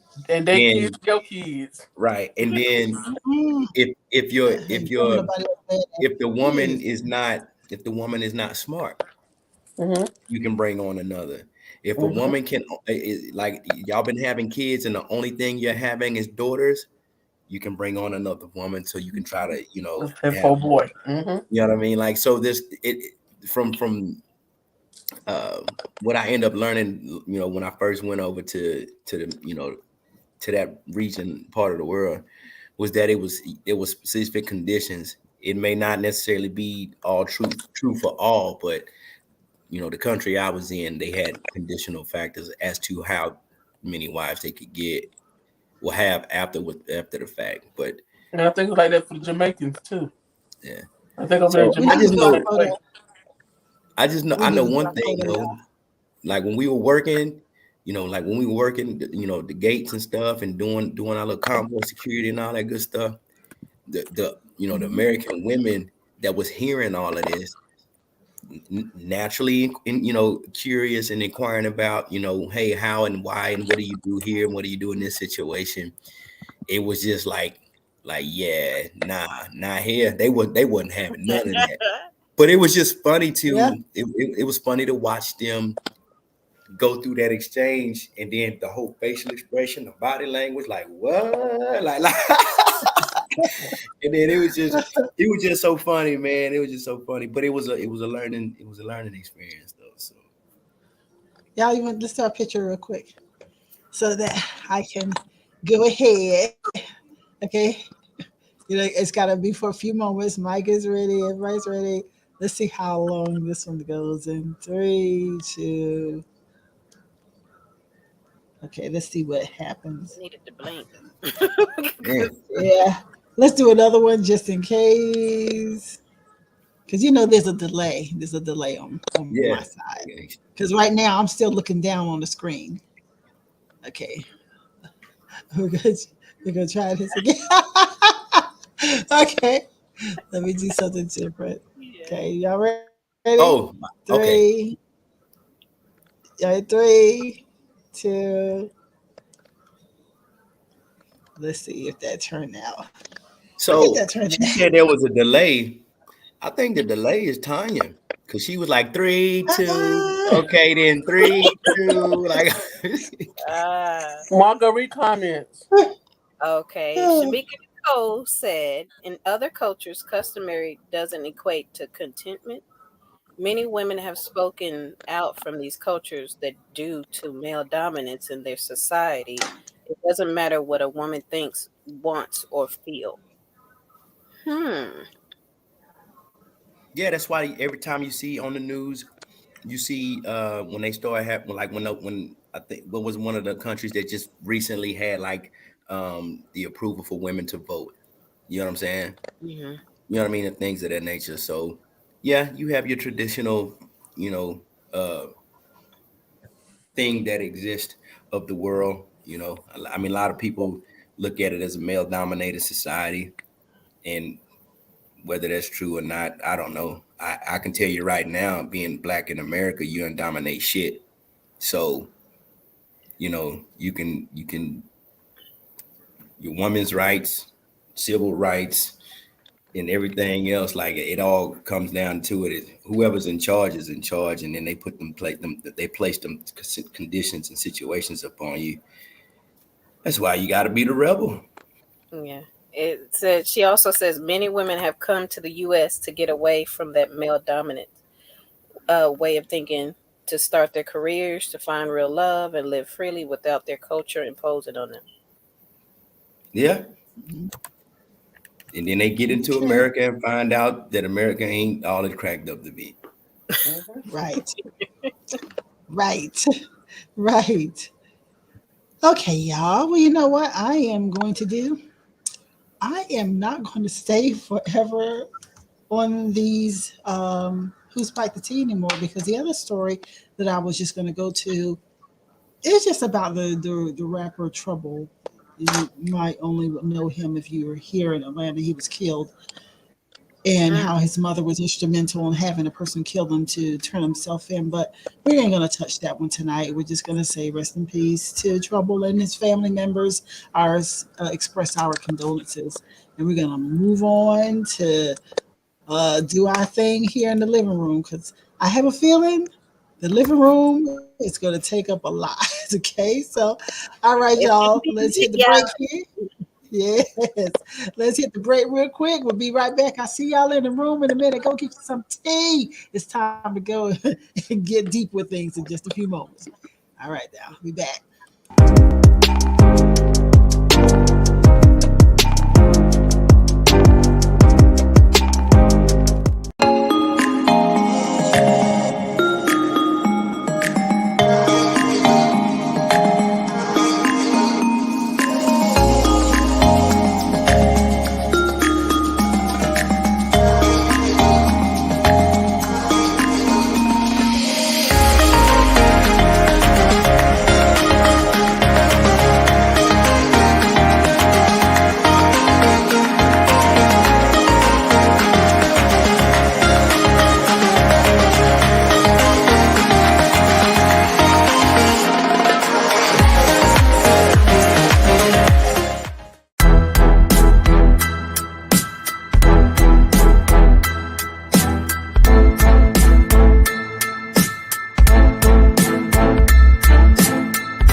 Welcome back. I was over here almost getting it all done.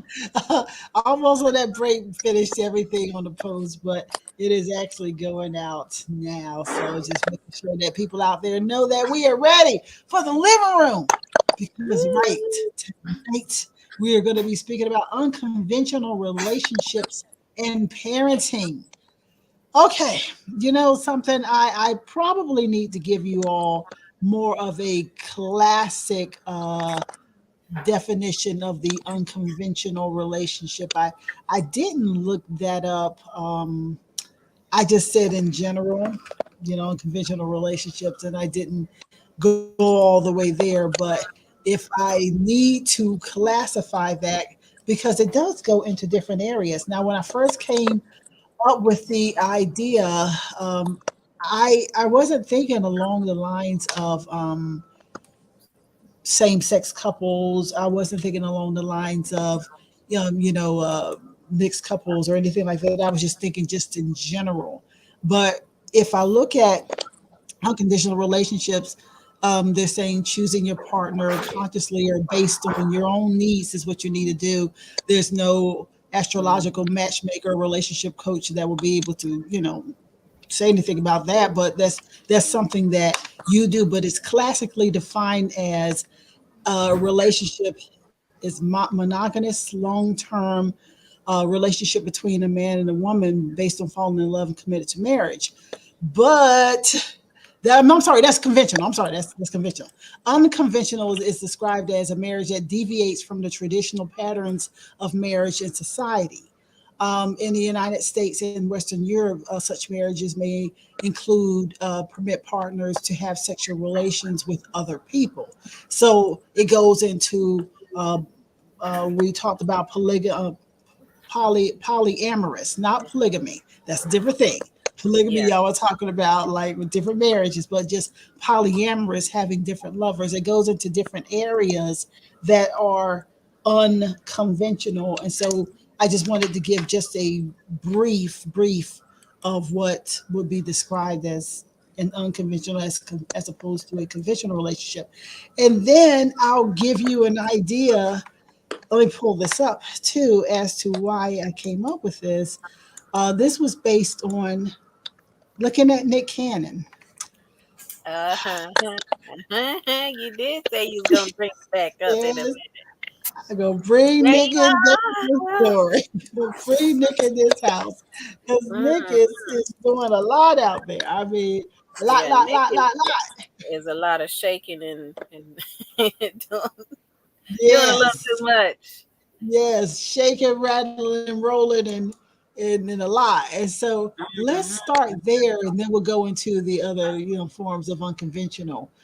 Uh, he did an article with Black Enterprise Magazine, and it's called "Nick Cannon Defends His Unconventional Parenting." It's not about what society deems is right. Um, and I'll just give you just a little brief. He's the father of eight. Cannon. He's 41 years old. He recently spoke with Men's Health, where he discussed his lifestyle of non-conventional fatherhood as he expects another bundle of joy with his newest girlfriend, Bree TSC. Okay.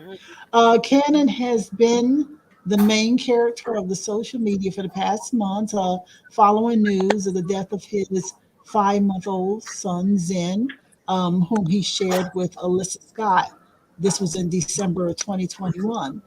Public opinion has even swayed the Wildin' Out host to seek a vasectomy consultation, as abundant commentary speculated that Cannon was creating multiple broken homes due to the fact that he has fathered 8 children with 5 different women in a short amount of time.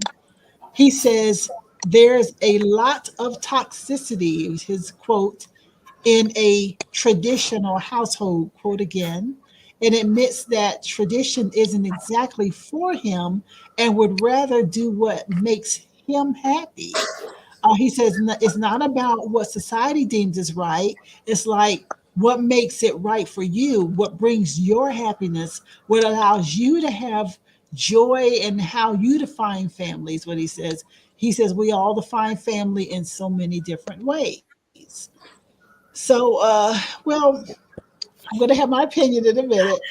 Kenny has his 11-year-old twins, Moroccan and Moreau, with Mariah Carey, his ex-wife, and then 5-year-old Golden with his 18-month-old, 5-year-old Golden and 18-month-old Powerful with Brittany Bell, and two 11-month-old twins, Zillion and Zion, with Abby De La Rosa. So he's got a lot He going got two on. sets of And twins. Mhm. yeah, it Wow. looks like it. Yep, you got two sets of twins. And it looks like there's the young lady. I'm gonna go ahead and bring this in right now. The Baby number Abby, 809. yeah, Abby De La Rosa, she hints at the due date for the next baby that's coming down the wire. And she is pregnant, and she dropped some hints about the upcoming arrival, that he has more babies this year. She's a model, age 31, shared details about her pregnancy journey during her Instagram live on this Tuesday of this week, announcing that she's expecting. And when it comes to a moniker for her son to be, Baby De La Rosa told the followers that she's looking to find the best Z name. She said, find the best Z name that I can find. So De La Rosa previously welcomed twin Zion Mixolydian is Zillionaire, like Air, H-H-E-I-R, with Canon, and they came in June of 2021. And she revealed Tuesday that her due date is October 25th for this new baby that's coming up. So Nick is making me tired. I had to just stop reading for a minute. Nick just he making me tired. But I have a question. Margo, before you say anything, let me just ask y'all this quick question. Go right on ahead. Do you think that Mariah just wore him out so badly, just tore up his nerves so badly that he just went left and kind of sort of crazy? Because just say that she wanted him as like her yes man, and she wanted to be his boss, and him jumping, he wasn't going to do any of that, and did he just go completely to the other side? I think he got irritated from being called Mr. Mariah.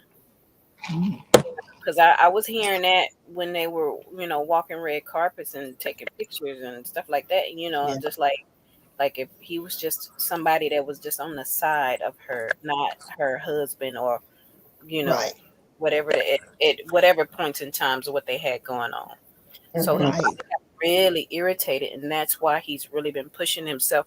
So I got to give it to him. He's a businessman, and he's been throwing himself out there to do things and to get, things rolling and going. So he has the funds, but yeah, he's wilding out on wilding out and wilding out. Right. So that's all I can think. He don't have all those little models on that stage for nothing. That be walking around and the games of flirting. But something I have to say, and I'm gonna just back up real quick, because this is a real thought that was in my head when I was watching Couples Retreat last night, VH1, and a advertisement came across for a while now, and I've watched it different times. And I remember when he started Wilding Out, I didn't know if he was going to make it. And, he was kind of pushing and kind of corny at the very beginning. People didn't really think it was going to go. But Nick became hot as hell with that, because he pushed, and he made it into something really big. And he became a very enterprising young man with all his different ventures that he decided to do. And I remember looking last night, I'm proud of that dude right there, because not only did he take this show and really make it big, he's taken many ventures and he has really set it off, and he's worked his ass off, especially since the time that people were calling him Mr. Mariah. He showed the world that he was worth every dollar. And then he was doing good in the movies. I like Drumline. I don't know who else didn't like it. I liked it. Don't cost a thing. But there was an audience of people who didn't know him, if you know what I mean. They didn't know him, but they knew Mariah. So therefore, he decided to put himself into a place where people would know him, because every audience does know Nick now. Put his own name out there and push himself more. So he's you can't be mad at him to do that at all. But so he did it for himself, but it's just in the meantime, all the other stuff, you start to wonder if that's the reason why he decided to go and make some of the decisions that he's made, because of what the tumultuous relationship with Mariah, and what he saw in the marriage and what he saw in the whole situation. I just kind of wondered. I'm not giving them an out or excuse or anything like that. I just kind of wonder. He's just like, I'm not going to be in the shadow anymore, Right. Exactly. But he did have to understand that you were the older woman that's been in the game for a while. So not that you necessarily in her shadow, but like you said, they really didn't know him. So they just know whom you associated with, and they just went with it. Nickname and all that stuff. But I can see how they can irritate them. But I wouldn't say that, in a sense, it don't give you the right to go just really butt wild and doing a whole lot with all these kids out there. I mean, he definitely do got the money to take care of them and stuff, so nobody's tripping with that. But on top of that, it's like, how far are you gonna go with this? Mhm. And I guess if the baby mamas ain't saying too much or don't care, because they're all buying time and moments with them. Right. And they seem to be happy, of Time course, slots. because it gives them, it gives them something, you know. But if somebody hit the chat, because Shamika has a lot of comments there. Yeah, she and is. I'm Shamika looking Nicole on. says Nick just needs to say he likes being a male whore.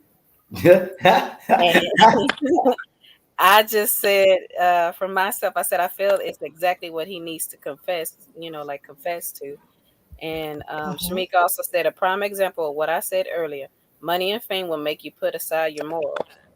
And then she coincided with you. She said Tandy girl said Nick's working his ass off. Yep, literally in the bedroom. So that's what she said. He is. So he on a piece of Nickelodeon also. You know what? He was on Nickelodeon in that, and then there was that show, the dances. Dancing with the Stars. The singers. Dance off thing. And then he got the singing thing. Then he was doing America Got Talent. America Got Talent. He's doing Wildin' Out. He's got his talk show. He's got his products and stuff out there. Because I forgot he had I wonder how he made time to have a baby. Yep. All it takes is 5 minutes. Don't say that. 5 minutes. Right, don't say that. Don't say that. Meet that brother. Shit. Well, he must got a good 5 minutes with all them, however many baby mamas he got. Hey, Smokey said give him 2.5 minutes. 3.5 minutes. What did he say? 3.5 minutes. Smokey. Maybe post. He said post. Something wrong with him. I will cuss his ass out. Oh,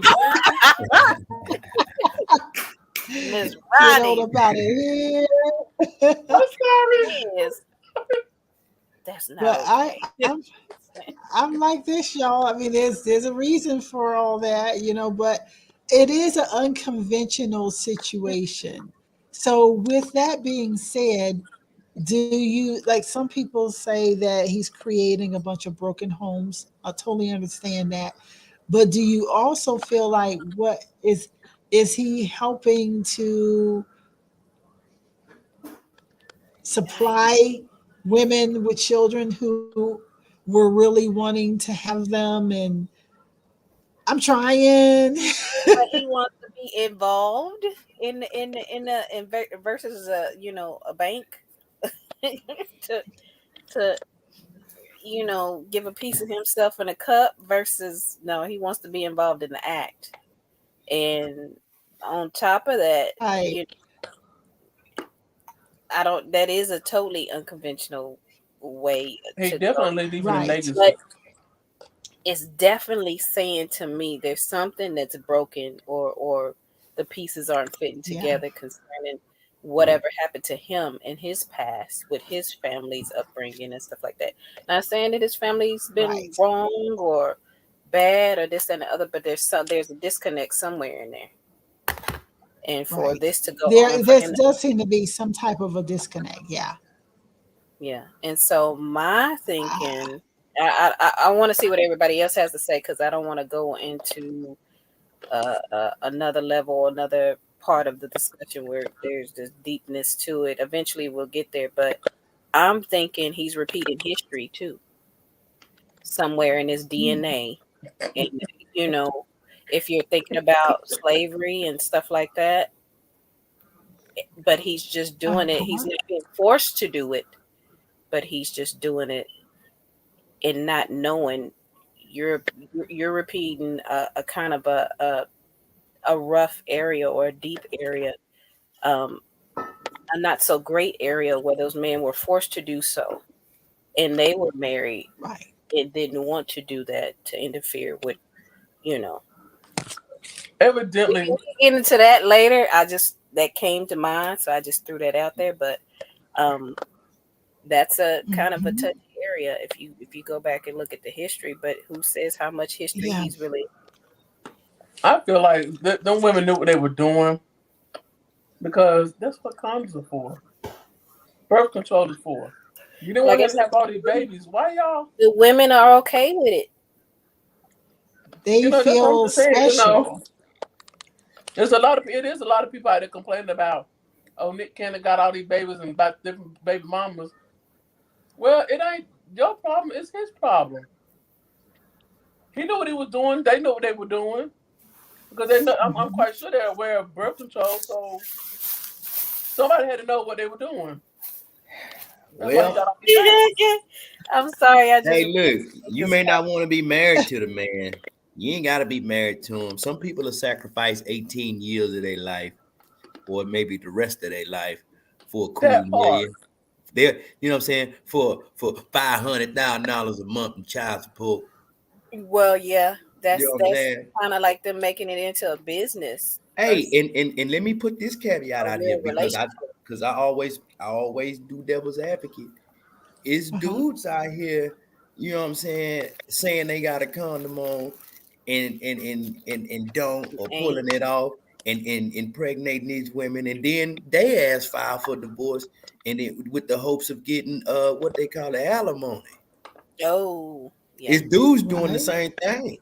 So, I know, like Shamika was saying, male-dominated society, but, as time progresses and more things become available for all, civil rights, I guess that's the best way to put it, right? Being PC, that the tables have turned, where women done bossed up, and now these men, as they say in some of these songs, these men's acting like, you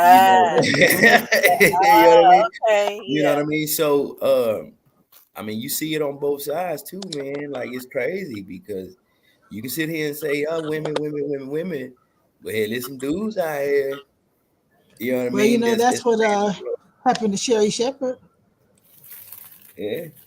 Really? Shepherd got caught up, was she paying alimony for two dudes, she got caught up with some dudes. It's a little bit different story, because the first one, she has a child with the first one, but not the second one. But they were kind of scamming on a woman with some money, which is the same to me, whether child involved or not, if you scamming.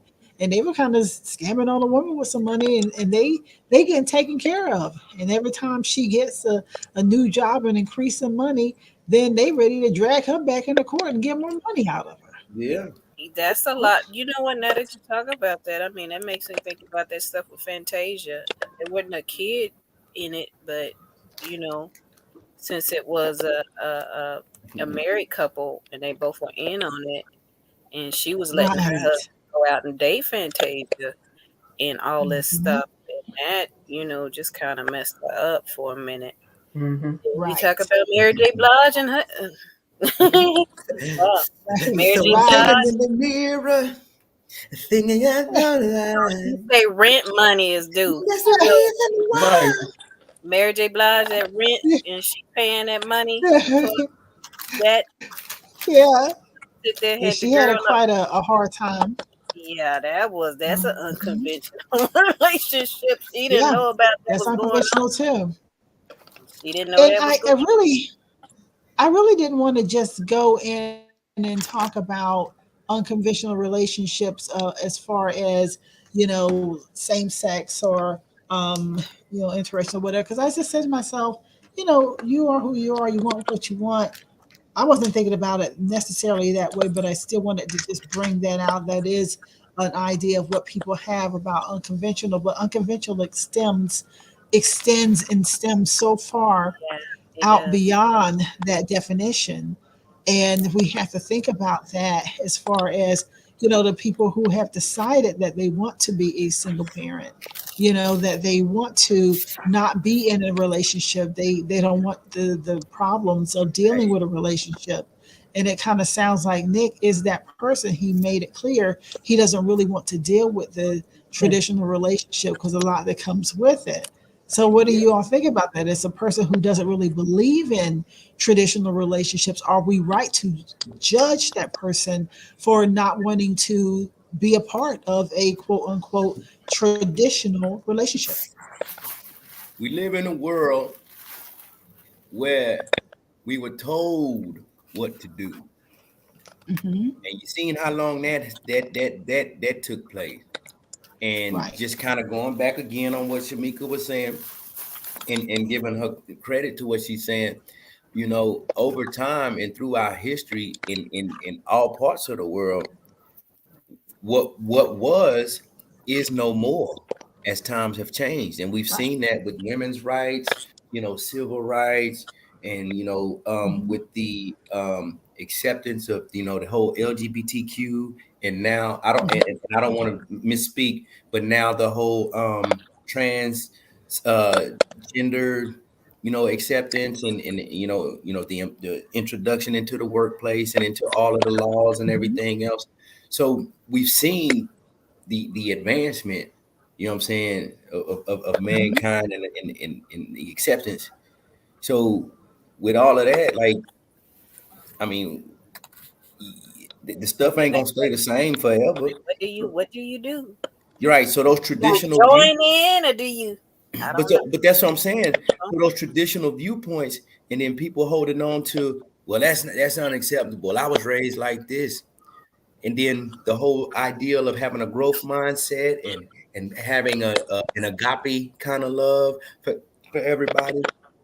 If you love like Jesus did, then you accept all. Mm-hmm. But then Yeah. people, you know what I'm saying? But people place limitations on their love or set limits on how far that love will go and the things that they will support, accept, you know what I mean, or deny. So, Right. you know what I mean? It's kind of like, well, what do you do? I just say, you know, you do you and let other folks do them. True. I like that, you know. I like And that. the agape love thing, that's beautiful. Mm-hmm. Yeah, but times have changed. You know what I mean? You know, I think I was just writing a paper about how we were like, I guess, you know, the industrial age started back in the late 1700s, but then, you know, you fast forward and now we're what they call it now, the information age, digital age. You know what I mean? Times have Mm-hmm. completely changed. With people, you know, having trades and doing certain things to become relevant. Then it turned into education. And then now it's reverting back to you don't even need no damn education as long as you know how to do something or if you have a special trade, because those are the things that are lacking now. And so what once was, Is you know, no happened to be no more, but now back is. You know what I mean? I don't know if that made any sense, but y'all get what I'm saying, no, right? we get it. Yeah. So anyway, I'm just thinking Now, on what you know, who you know. it right. definitely could share love and give love in so many different ways. And I'm thinking about that agape love thing, like yes, but just on some instances, you don't always have to mingle and mix, you know, sex into it. No, So but you know, if I'm not mistaken, I think America is the only one that looks at sex as taboo. We are different over here. Yeah, like because you know, nude beaches. You go to any other country, they got nude beaches. They have all kind of freaky well, I know. deaky things and shit going on. But then you get to America and it's like put some clothes on, cover that Oh, they up. got You one don't right want down. to They see got one that. right down the street from you, Oh, ain't they? You know what I'm saying? No, they got one right down the street from you, don't they? Right there in Virginia. I ain't went that far, so I don't know. They got one right there in Virginia. How you know? No, just messing with you. They got a nude beach in Virginia. Yes, sir. No. I know. Well, no, my cousin and them went, and they said, "Oh my God, it is what it is." Which cousin? It Which is. cousin? Yeah, I said, "Oh my God, huh?" She said, which I cousin? said, which cousins was that? Oh, they young. They way younger than us. On the other side, Tanya. Okay. Okay. You know, our family on Uh this side, they too good to do stuff like huh. that. Oh, I meant to mention that Shamika had posted. She put a comment in there said, "So Nick making lunch break babies if all it takes is 5 Yeah. minutes. That's why I was laughing a while ago. No, I was laughing earlier. Exactly. I was laughing. All it takes 5 minutes. Like, golly. I was laughing at her a while And then ago. Jimmy, Hey, Let me tell you Jimmy talking about Steph Curry with the shot. Steph Curry Hey. with the shot. That's what Jimmy said. Oh my gosh. so y'all gotta look at it like this 3 though. corners. Y'all gotta look at it like this. We know that men, women, whatever, you know, with both man and wife or man and woman having to work. Let me fix that. Man and woman and people in relationships. Let me say that. People in relationships having to work. And or if they have kids or they, you know, really, really busy, they got to get it in when they can. And you may not have time for foreplay and music and 30 and 40 and 60 minutes worth of, you know what I'm saying, bang, bang, boogie. You may not have all of that. You know what I mean? Like you may, you know, you got, like she said, hey, I got about 8 minutes on this lunch break. You know what I mean? And you got to go for what you know. You know what I mean? I mean, when you look at what is I'm that? glad that y'all going there because I just found when you look at the nature of I just things, found an article that when I you want look to at the bring. nature of things, all you need is when you look at the nature of things, all you need is contributions from the man and productivity from the woman. You know what I mean? So once contributions and productivity meet somewhere in the uterus, in the middle of all of that, then what? You know But what like I I mean? said, So, y'all let me bring this in the door. Since before y'all change the subject, there is an article that I do want to bring in that talks about. Very interesting to me. It says 5 uncommon things that are okay in a relationship. So since y'all are talking about on that line, and I don't want to talk about the conventional and really unconventional, like I said, typical stuff tonight. So let's go on this adventure. Y'all ready? Man. Y'all want ready? First of all, Michael, what are you eating? just the I bet. Mm-hmm. no. Well, basically, it's a turkey sandwich on rye with a little bit of mayonnaise and mustard. You know, just since I have my Michael, you're gonna owe since I have my us. And here's what I decided. I decided that you don't have to worry about sending barbecue in the mail or anything like that. But I have decided that you must bring the Dungeness crabs to Sid party.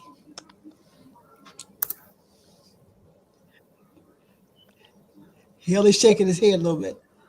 because Got I my want. school. You know what I'm saying? you need some water. You need some water. I mean, I don't mind. You know, let me tell y'all what I'm doing. And this is how you know my mind hit on. So I got my phone up here next to my screen, so, against my laptop. Why am I sitting here moving this mouse trying to get that something gonna go over to my phone and hitting the buttons like I'm Cause you crazy? Hey, Cause you crazy?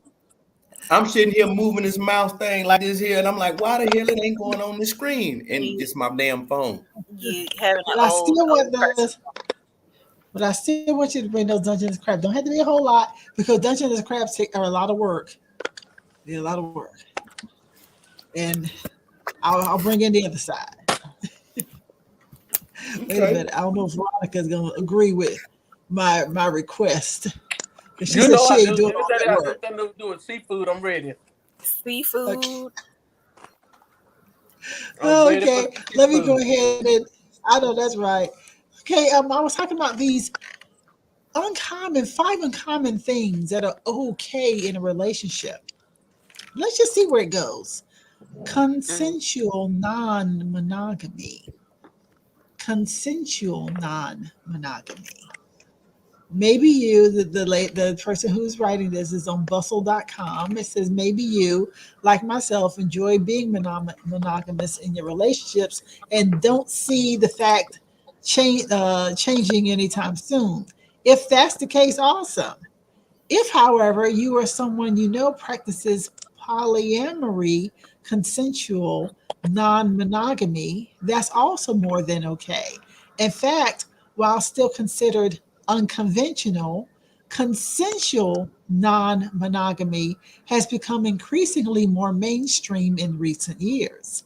This is largely because psychologists find that the whole poly community is fascinating, but it's also simply because more and more non-monogamous people have been coming out and speaking up about how they live, love, and make love differently than monogamous folks do.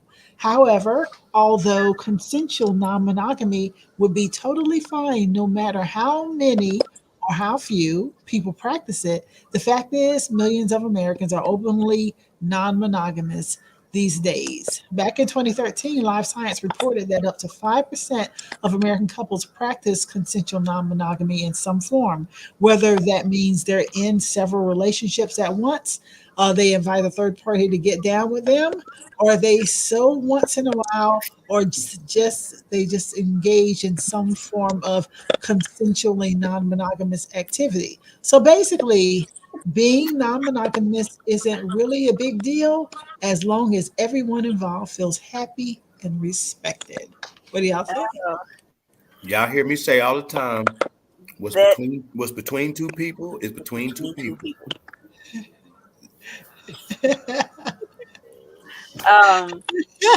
Look at Veronica's face. It worked for them. I don't know as much for me, but it worked for them. Then y'all go right on ahead. So you know why I had that look on my face because it was going on. Have a ball. I don't even know.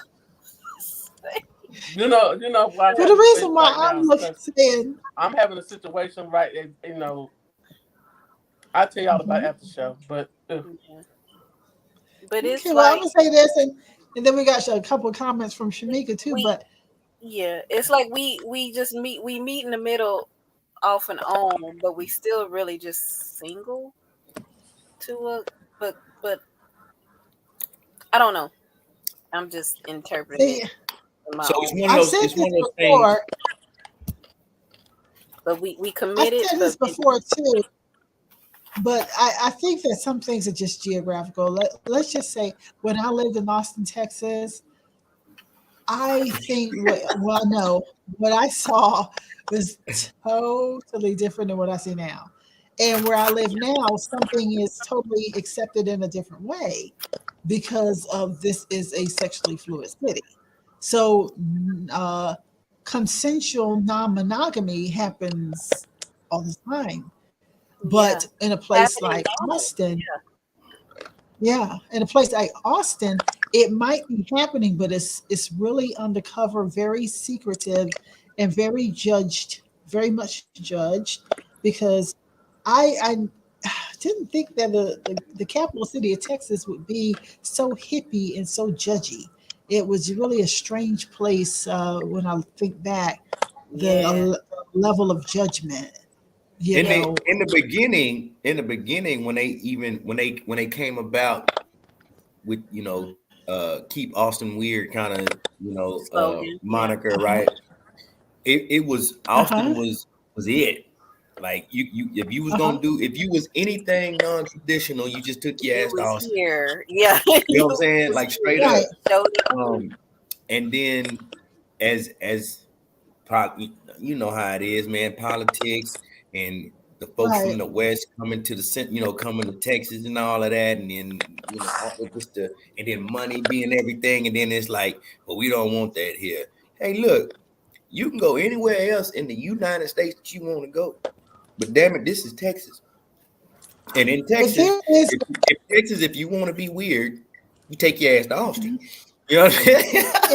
I think y'all call it weird, and I get that to a certain degree, but it was still, from what I remember, it was still very limited. You had a lot of hometown heroes and families that had a very slow progression with their mind of what was acceptable.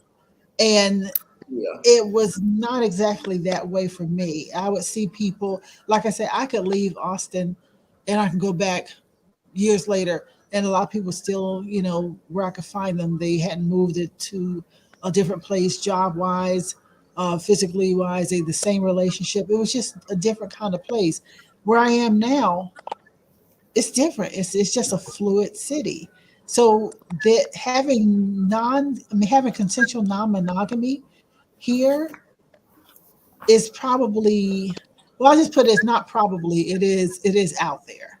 It is not a secret. It's not a dirty So it's like secret. it's the norm for Atlanta, is what you're But saying. Yeah, see it could be here, the norm.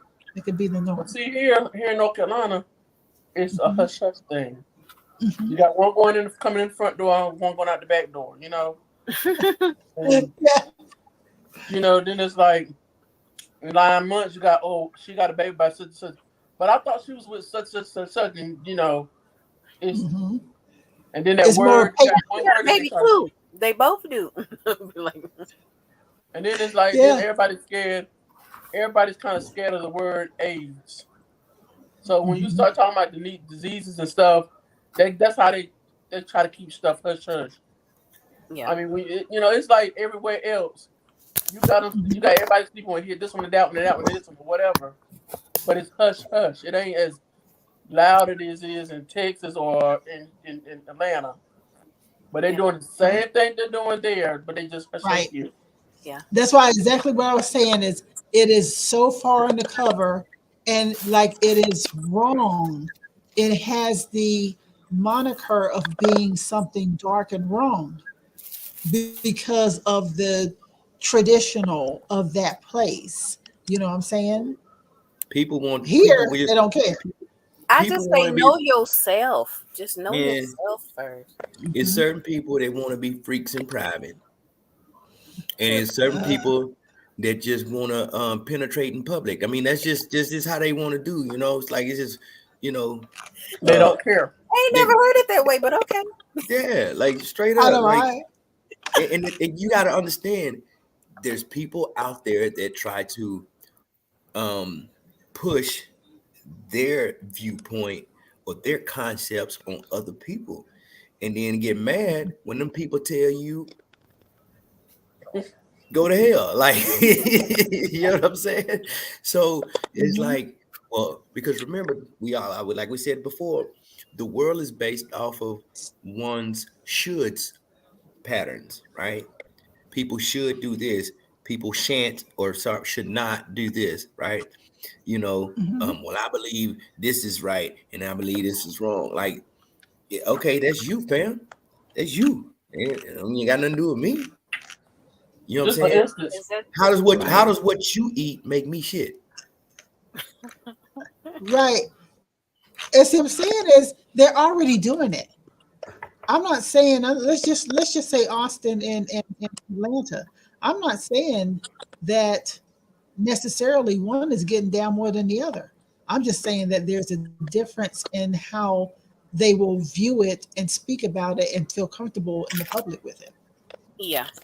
Well, I mean, Mhm. because I mean, you talking about it, you know, in Georgia, if I'm not mistaken, is along the Bible Belt. You know what I'm saying? In one of those Yeah, traditional things, but you know what I'm it saying? is. As Hmm. you know, as these, I don't know if it's leadership or what, but like somebody Mhm. somewhere advocated for a certain tone of the city, and I don't know if it's leadership. I would think that it was some leadership.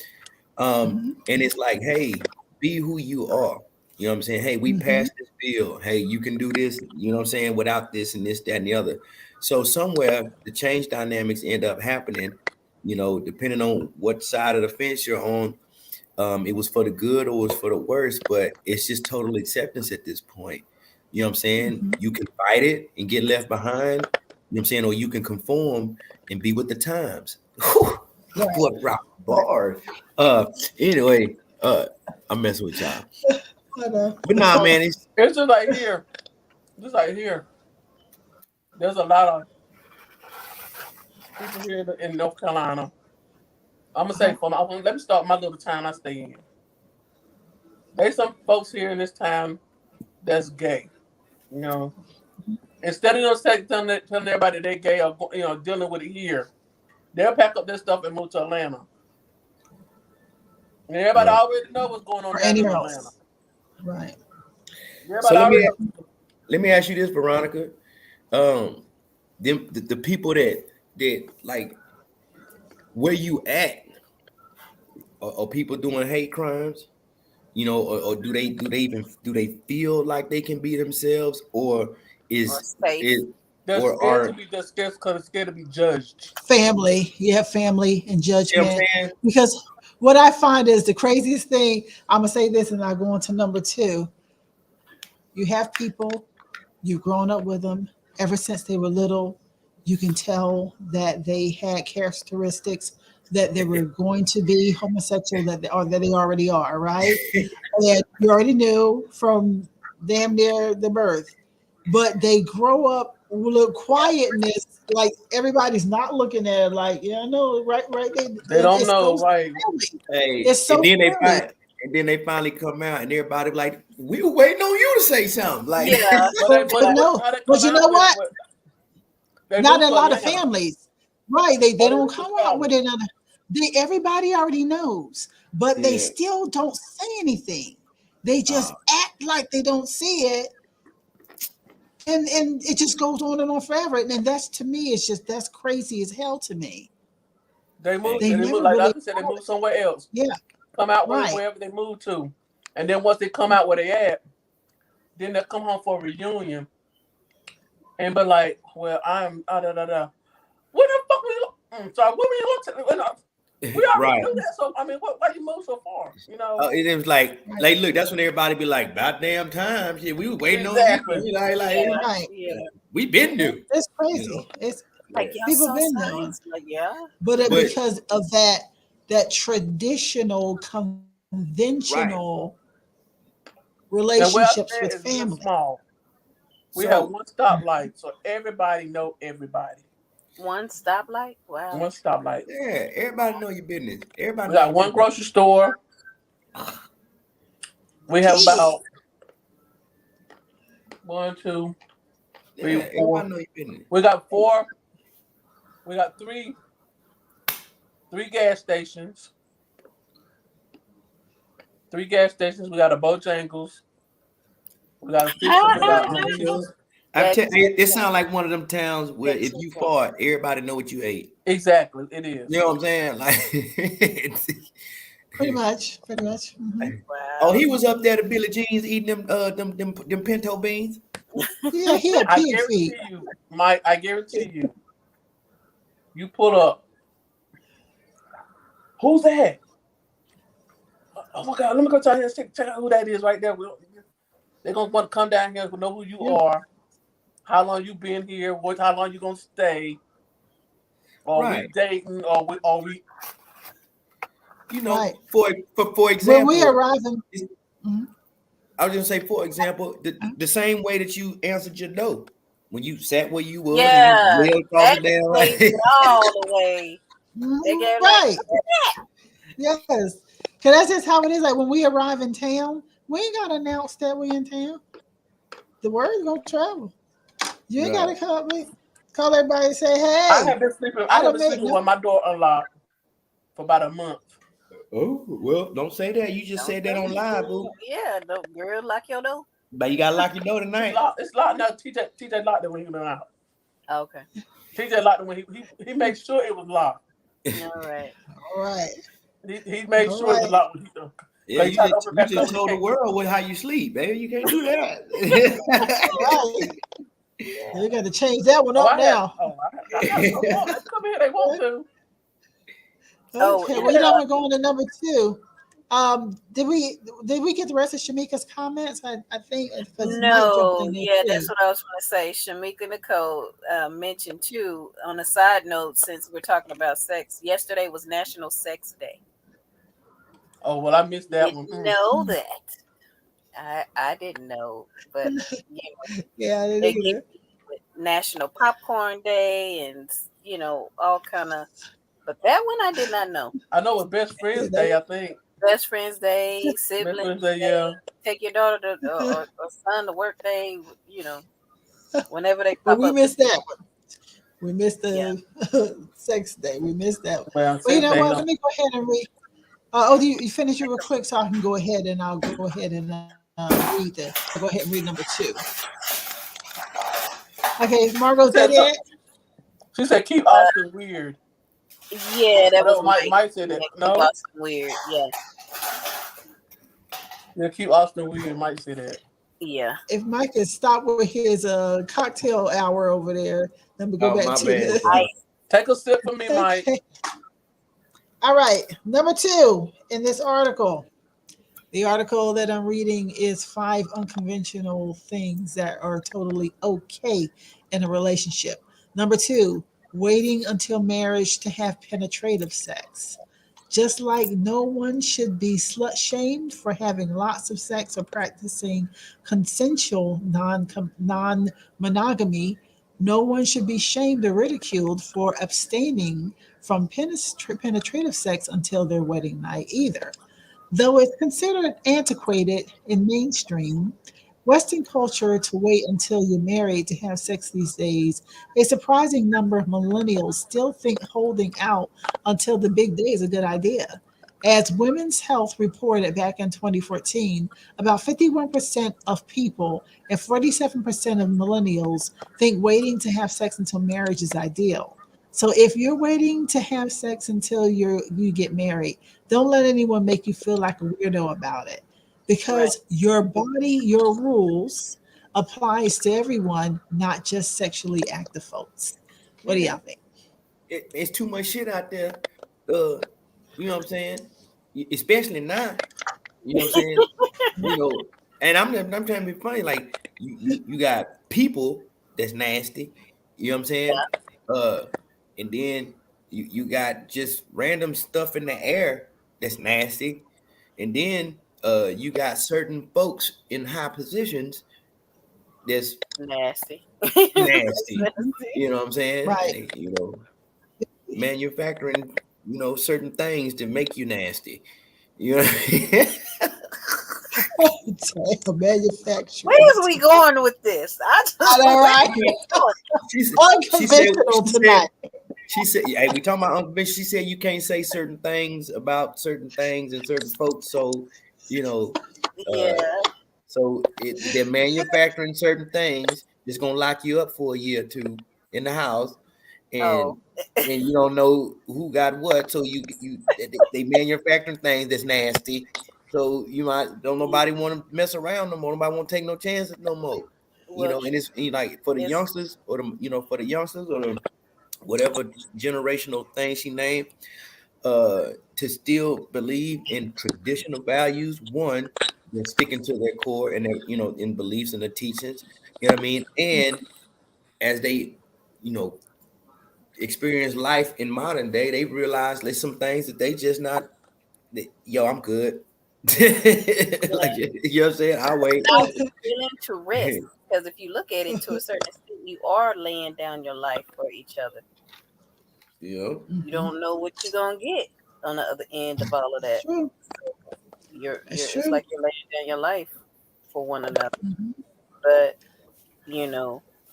with your marriage thing, it's kind of like a miniature guarantee to a certain extent.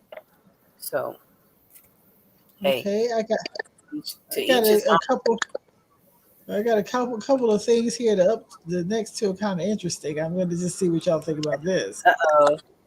Yeah. We've been forewarned. Okay. Number 3 is how? Oh, I just was gonna say, I think the waiting for marriage is a beautiful thing.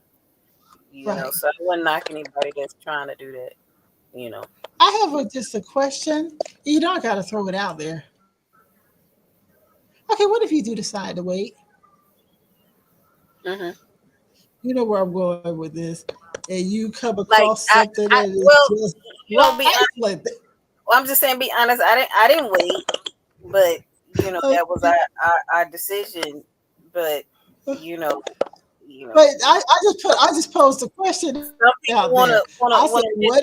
Some people want a miniature chest job to see what they get behind. Yeah, that's what I'm saying. What if you decide that you want to wait and then you come across something that's totally trifling, and you're like, "Oh, I waited for this," and then the person to be disappointed, or what do y'all think about that? I mean, I just have to ask that question before leaving the subject matter. because I want to go to the next one. But I do have that as a I don't question. think I want to wait. You know, to a certain extent, I wish I would have waited because it would have made it that more special and you know commemorated a part or a piece or a section of my life and bigger picture to what that actually means. You know, but for the most part, you know, everybody lives their life. You know, Well, yeah, true that. And you know. they say good things come to those who wait. So, Yeah. But for those that find out Yes. are disappointed on the other side, Uh-huh. I feel for you. I just feel for you. I'm so sorry. I feel for you. I'm just so sorry. Right. Okay. All right. Well, I'm going to go on to the next one real quick here. The next one, number 3, choosing long-term cohabitation over marriage. If you want to get married, you should get married.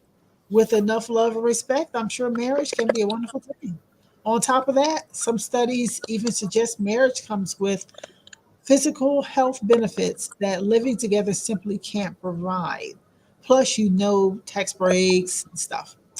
If, however, you don't see marriage as meaningful to you personally, you and your partner, and your partner feels the same way, then you shouldn't allow societal pressures to push you into getting hitched. Since the late 1960s, marriage rates have dropped from 70 to 50% among US citizens aged 18 and up. Overall, people are less religious now than they were back then, and more women are an active part of the workforce than ever. So, marriage isn't quite as big of a deal to the majority as it used to be. More and more couples are choosing to either live together before marriage or they're choosing to skip marriage altogether and opting for a long term cohabitation instead. So, if you're not sure marriage is right for you, that's totally fine. Great, even. What do y'all think? Miss Ronnie, you go first. no, you go ahead. Um, I've seen both sides of this coin. Right. I've had a family member that some years back, not that long back, but go through some stuff. Never was married, but spent a large section and part of their life with a particular person. I mean, it Okay. could have been like 20 plus years or so. Of course, here in Texas, after a certain amount of time, you're common law. But when it gets down to paperwork and the real serious business, is like if it involves land or cars and a bunch of other stuff, you kind of much, you pretty much halfway put to the side if you're not immediate family and stuff like that. You might be common law, but some of that stuff it gets a little difficult when you go into work concerning it. And then Okay. you got spats between families and feuds and all this stuff. So it gets a little ugly with that. But the marriage part of it just to a certain degree simplifies all. And not that your main purpose of getting married is for that. You want it to be genuine and out of love and because you actually do plan to uphold those marriage decrees that y'all give each other and recite. But the union of two people in marriage before God is because you're one for God to be a part of that and to be in that connection of um, blessings and whatever God has destined for your family and your unit. You want that stuff to be, you know, a part of your makeup. And so I look at it in that sense, you know, the bigger picture of it all versus, you know, being scared down the line, you know, well, what if this happens or what if that happens or, you know, but that's my take on it for now. There's a lot more other thoughts and stuff, but that's my take on it for now. Okay. I think it was 8 years that you're with that person if you're not legally married, that you're common law. It depends on where you at. Yeah, yeah. I don't really think in some parts of North Carolina they say yeah, and in some parts they say no. But now me and my friend been together 11 years. But and everybody said that we married. And see, we had in the beginning we had a little ceremony. We know we couldn't get legally married because of disability. The government will cut us off. Oh wow. Well, they would cut me off. They would give him a little bit extra money on his check, but it would be in his name. It won't be in both of them. It'd be in his name. I'm not going for that because if he up and want to say he getting ready to go, then where am I be at? Stuck, nothing. I ain't going for that. No, sir. I want my money. I gotta have my money. I got to live like the next one does. That's why that common law stuff. I don't mess with it. I used to say, that was my husband, but when it come down to legal stuff, if anything happened to me, he think he gonna get this house. It ain't gonna happen. That's going straight to my sisters. But I think most folks look at things in a traditional sense. It's almost as if you just say, "Hey, man, we cool without the obligations of the marriage, without the certificate, without the ring and the ceremony. We cool, man. Like what's between two people is between two people. Like we get it for one another. I don't want nothing from you. You don't want nothing from me. You know what I'm saying? Like I just love you. And I want to be in your presence. You know what I'm saying? I want to look into your eyes. I want to bang, bang, boogie. I want to cook. I want to chill, rub my bald head, squeeze my wrinkle ass. You know what I'm saying? I rub on you. You rub, like whatever those. Not bringing nothing to the table. You know what I'm saying? Whatever happens to that. But with the way that you're living, right? Man, I'm going to work. I'm bringing a check home to mama. You know what I'm saying? Hey, you've been doing your thug thizzle. I'm gonna take you to dinner, like whatever couples do nowadays. Hell, I don't even know no more. You know what I'm saying? Now I think couples just try to avoid getting sick. You know what I mean? Put your mask on, nigga. Like I don't feel like taking care of you right now. That's what it sound like. Wear your hand sanitizer. You know what I mean? When you go to Walgreens, give me some green rubbing alcohol. Like, wow. I'm just saying. I guess it has changed. The dynamic of what is important has changed. It was stay alive. It was a movie back in the 80s. And it was Lethal Weapon. And I can't remember which Lethal Weapon it was, but it was Mel Gibson and the woman he was dealing with in one of the movies. And like, I don't know if I'm not remember correctly, she wanted kids, she wanted the relationship, and she was kind of hoping that he would like ask to marry her and whatever. But she was like, yo, look, long as I got you, I ain't worried about nothing else. Long as you with me and you committed to me and I got you, like we ain't gotta get married. Like it was 3 or 4. It was 3 or 4 because at the end they ended up having a baby. Right, you see what I'm saying? And 4 they ended up having a baby. Yeah. So, but it was Mel Gibson and the girl he was dating, and then she was just like, "Look, man, long as you in my life, as long as I got you, all that other stuff it don't even matter because it's you that's important." Some people actually believe that. Some people, At the end they got married because she didn't know she wanted to get married to him. They were having a baby, but she didn't know whether she wanted to marry him or not. And then right at the end, she was like, "Yeah, I want to get married. Let's get married. Let's get married. I'm not having this baby until we get married." Yeah. And they went out and found some priest was at the hospital. Right. And this was a long time since I seen that.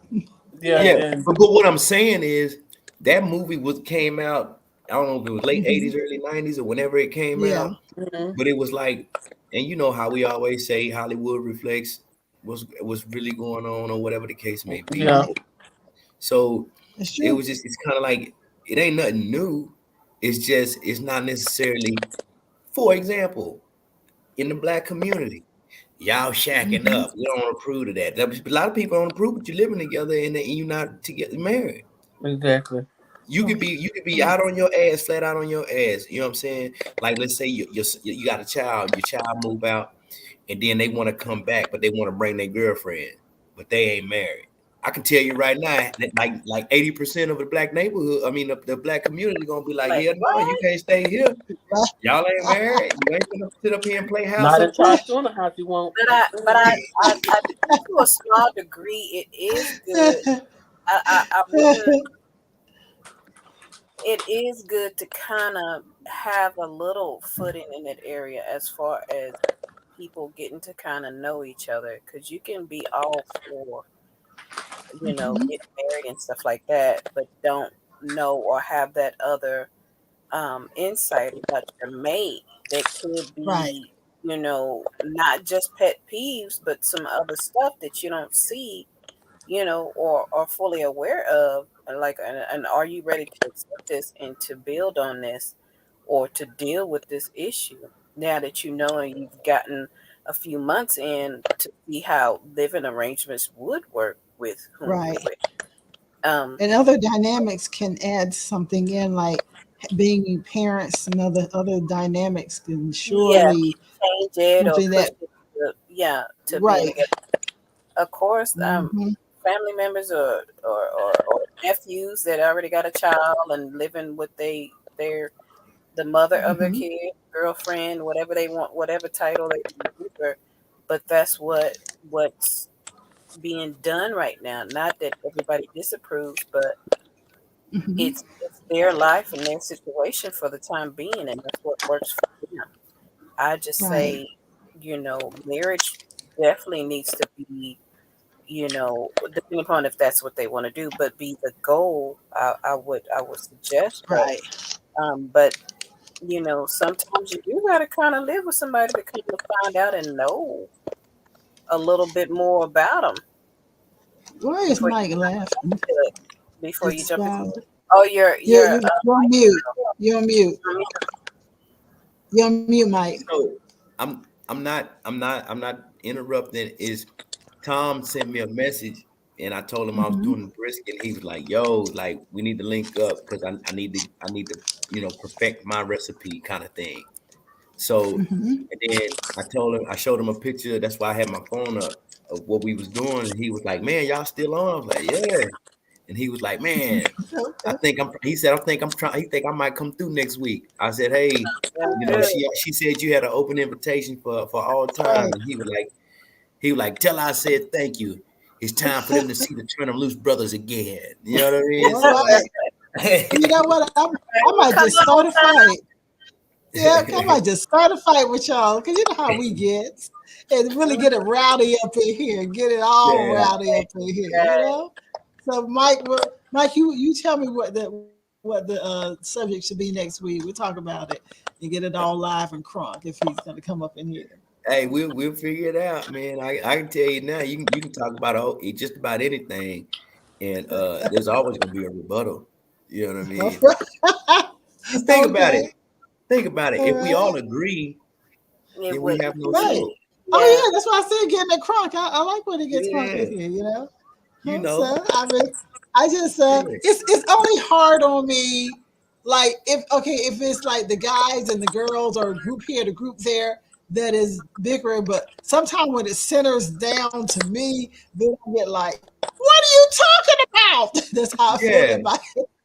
I mean, we can always bring up KS and that'll damn sure get it started. You know what I mean? Yes, it will. Yes, it will always get it started. Always get it started. Jimmy put a comment in the chat. It says, marriage can be a beautiful thing too, but it's hard work. And yes, it's definitely hard work. But you know what's crazy to me? When people say it's hard work, but not be hard. Huh? No, I get it because you're taking two different personalities, two different backgrounds, two different upbringings, and uniting them as one. But should it even be hard? It's hard.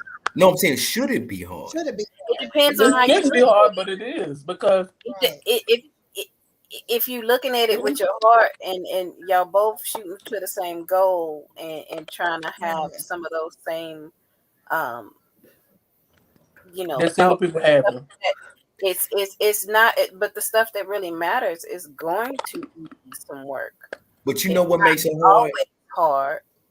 You know what? In my mind, my philosophy, what makes it hard is living up to somebody else's expectations. That's what make it hard. Yeah. Because if you too focus on whatever is going on inside the walls of your home, it's not that hard. You know, you may have some things here and there, like, you know, because y'all didn't court long enough, or, you know, you remember when you're dating, everything is fun because you see each other sporadically. When you married, you move in, and then like that person never saw the fact that I was just saying you know what I'm saying, when you take a shower, you just throw your stuff in the corner and don't even move it. And then they got a pet peeve, right? We talking about pet peeves, and they got a pet peeve for that. You know what I mean? So you end up learning. That's the challenges. But as far as hard, it should not be hard to love somebody that you fell in love with. I get that. There are differences and adjustments that need to be made, but I feel like for the most part, it's societal influences that dictate how people carry themselves within a relationship. Thoughts? I get that. You know, I don't have any more to say besides that part, but I get that. It's some work, but it's some work. Yes, but and it not does. necessarily always something that's got to be hard. But the stuff that's meant to really stick and stay, that other temporary stuff should burn off in your relationship. Not just compromising, but you know, taking a step back and looking at everything, and staying true to your core. You don't want to change so much that you forget who the hell you are. That's what attracted you to me, right? Because I am who I am on my own outside of you. Like we were two individual people before this union came together. So what's different, right? What's different? What's not being translated to you? What do I need to say or show you to let you know that I'm still in this? I don't plan on. Well, I only saw you when we was at work. Well, I only saw you when we was here and he was here. Yeah, I didn't know that you just. You need to see me in so many different elements. No, but watch this. I didn't know that you don't wrap your sanitary things up in toilet paper and then put them in the trash. You know what I mean? You just throw the whole thing out there. In the bathroom. You know what I mean? Like, and I'm using, and I'm not highlighting, because like it's men, like it's like, hey man, you was cute and you was the shit, you was the bomb diggity in high school, but dude, you 40 years old and you got shit stains in your drawers. Like, really, what's going on? Yeah, like you know what I'm saying? I bought wipes and everything. Like, what you doing? Like, you see what I'm saying? Oh, yeah. I got sensitive skin. I can't use them wipes. And then, well, you need to use something. You know what I mean? But I'm just using those as examples of things that could potentially be deal breakers because you're like, yo, like, oh my God, I ain't know you could live like that. Like, you know what I mean? Yeah. So yeah. I guess for me, I'm not traditionally that relationship girl, so that's why I don't have a whole lot on that. You know what I'm saying? I'm not. What is Mike laughing? What you got, Mike? I'm just saying, if you grown and you got shit stains in your drawers, something wrong with you, man. Like you just true. That's kind of like some stuff you didn't learn when you was a toddler. She said when you were a toddler. Something one or two when they would sit on the toilet as a kid. Like they didn't show you how to wipe yourself. Like, oh, that's funny. Okay, y'all. I better go to the next one. I'm going to number 4. There's only 5 of these things here. Number 4 is happily maintaining a sexless or mostly sexless relationship. ooh. Although asexuality has been gaining more visibility recently, our culture still has a difficult time understanding how someone can have a meaningful, satisfying relationship free or mostly free of sexual attraction. But it's important to remember that for some people, sex and romance aren't inherently linked, and that's okay. Of course, like any other sexual orientation, asexuality exists on a spectrum. So just because a person is asexual doesn't mean that they never feel or any sort of sexual desire. Additionally, asexuals don't only date other asexuals. So just because a person doesn't experience sexual attraction doesn't mean they won't ever have sex with their partners. The important thing to remember here is that love and sex are distinct. So while it's uncommon for couples to be happy in sexless or less sexually active relationships, that's not the case for everyone, and that's okay. There's nothing inherently off about being in a sexless relationship, nor does being in one automatically mean both parties are asexual. So, what do y'all think about that? Marco's I'm just gonna let somebody else answer first. Marco was like, I don't think I have anything to say on that one. I have something to say, but I mean, oh, go ahead. I'm trying to figure out where to start at. I know, right? She's like, it's all wrong. That's because go for it, Ron. My thing is, with that being said, if I mean, when you first get into the relationship and you having sex all the time, you get burned out. You get burned out. Some people do get burned out, but then you got them that's not burned out. Maybe your spouse will get sick or something. You know what I'm saying? They get sick, then they can't have sex, or they can't have sex, and you ready, but they can't because they sick and they messed up. The question is, is it a deal breaker? You know what I'm saying? Because when they tell you, find somebody that you enjoy being with and that you enjoy talking to, because at some point one of y'all thing gonna stop working. Y'all time. That's what I'm saying. It's already they can't. So is it a deal breaker though? You know what I mean? And then watch this, since we were talking about unconventional thing, is it a deal breaker? And if, as a man, your talifracky stop working, do you allow your woman to go take care of herself? Yeah. Do you allow your woman to go take care of herself elsewhere? I came out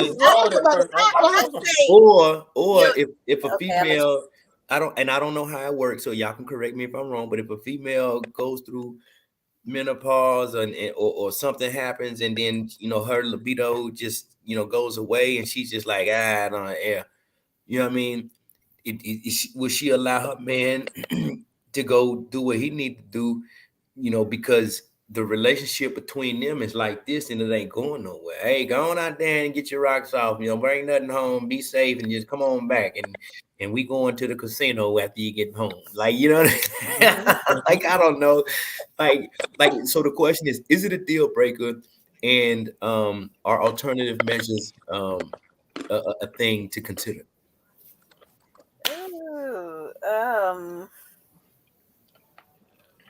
I'm just thinking off the top of my head. I think if you are somebody if y'all really are that for each other, complimenting each other, and into each other and love each other like you say you do, then it shouldn't be a deal breaker, because you obviously down the line know that at some point in time, one of y'all or both of y'all, let's say, something like that is bound to happen as you age. And you have to consider that. How strong is your bond, and how in sync are y'all with each other, and exploring other forms of intimacy with one another. Because intimacy does not always have to be with sex included in that. Some people want sex, and the people that want sex, what you gonna do about it? Well, you got one. Yo, Telewacky might not be working, but who says anything else ain't working?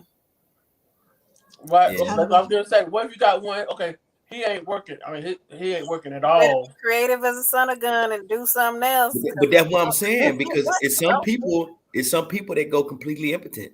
You know what I'm saying? And then and the other person is like, yo, I need physical affection. And True. you know, and it's up to them to see if they really want to deal with that, with the idea and the weight of that idea of somebody going out and exploring just for that one section of that life. And will it be a plus or a minus to the relationship? Will it be? You know for a fact that they're not gonna ever get straight. They're gonna always be broke, kaput. We finish. I've seen in real life, and I've seen more so in movies where somebody in the relationship gets sick and they can't do things no more. Hell, we saw it in Waiting to Exhale, but Wesley Snipes held true. He held his ground, right? Yeah, he didn't do anything. But we seen, but in those scenarios, some folks come up with arrangements, and not to say that the other person is out there just going buck wild, but it's I guess break glass in case of an emergency kind of thing. You know what I mean? Get out of jail for free card, like here. Right. But I was just asking y'all. Like, what are your views on that though? That's all. I just say, if you're ready to handle whatever consequences that come, what may after whatever arrangement you made, But is it necessarily a consequence? Well, it's like it's always something linked to that. Is it? I ain't been in that situation though, but it's just from what you hear or what you see or other people's experience, it seems like it's always something linked to it. Cool. Tanya, what you going to say? Well, I'm just going to say this.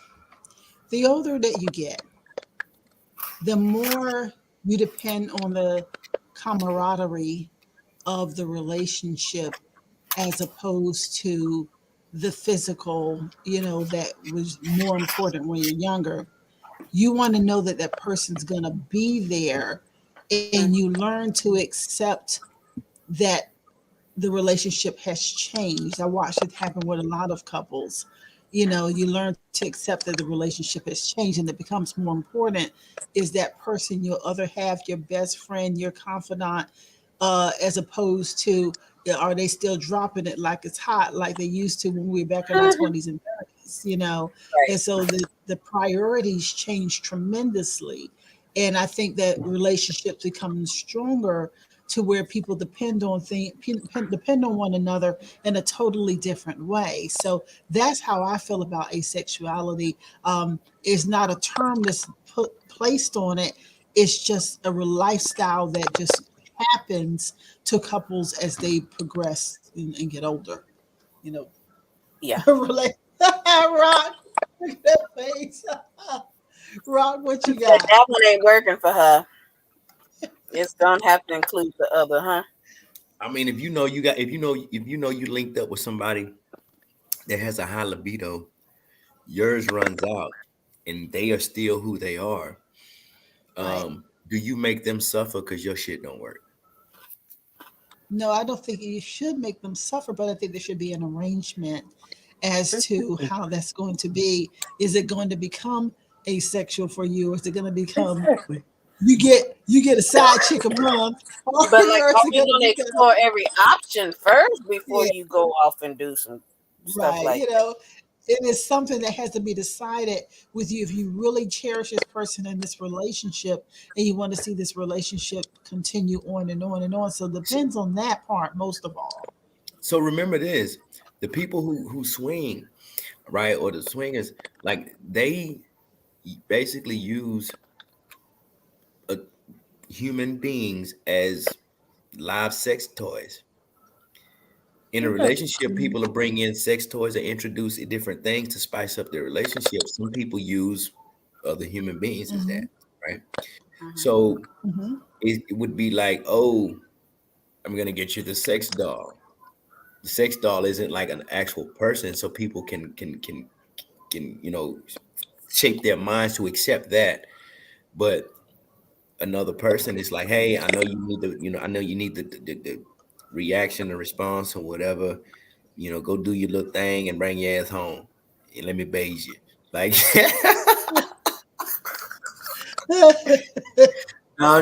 I'm being silly, man. But no, I mean, but it's just like, what do you do in those situations? And I know we've never been in them, and no one can necessarily speak on it. But that goes back to what I was saying about the growing together in a relationship. Right. If you're serious about the actual relationship, growing old together, sometimes the priorities change. And some things that were a deal breaker when you were younger may not be a deal breaker if that's what you still see. You still want to be with the person, you still love that person. You may make some accommodations for things like that because it's called struggle. The relationship there. Yeah. It's called struggling. That's the bad, I guess. That's the thing. Is it bad? Well, let Veronica have her view. Is it bad if it's natural? She can. Veronica has her view about this. It's called struggle. Do you understand what I'm talking about? Do y'all not hear me? Help us understand, girl. It kind of sounds like an experience behind. Explain it to her. I'm going through it now. I mean, Jesus. Oh. This man is sick. This man is not going to ever be able to please me no more because of his situation. I'm here. Yes. So here's the question though. Does it change the way you feel about him specifically, or does that one aspect cause a problem when it's time for? It's a whole lot of other stuff going on with that situation also. Okay, and I don't think we're privy to that information due to HIPAA. Yeah, but it's just a minor frustration. Yeah. I feel you. I don't want to cut you off, but at the same time, I don't want you to get in trouble for a violation either. So. Violating any HIPAA laws, yeah. So, but I feel you, but my question was like, does it change the way I feel about him? Right. I do love him, but I'm sorry. That pause was a little If you take out if he didn't have the other problems that he had and it was just the physical, I don't know. I guess I don't know. I'll try to work it out, but being that he have other problems and stuff that go along with it, that make me not want to be with him. The changes make people bitter sometimes. Remember I said when you get older and things happen, some people can handle things, some people can't. That's what happens because of where they have grown to be, and some people feel like I'm at this point and stage in my life, I'm not willing to sacrifice no more. I get that. But you get tired of sacrifices when you sacrifice and you ask for help and still ain't no help. You get tired of sacrificing yourself. You get tired of sacrificing your life. You get tired of sacrificing family stuff, doing things with your family, paying bills, and you get tired of sacrificing. And it's time for you to let it go. Turn them loose. Turn them loose. Sorry, that was just a plug for the segue into yeah. So like I wasn't trying to. Mom always told me if you love them enough, you let them go. I get so. Gotcha. Do y'all believe in the whole? I've actually had to say this before in my lifetime. I love you enough to let you go. Yeah. No, that's what I'm saying. Yeah.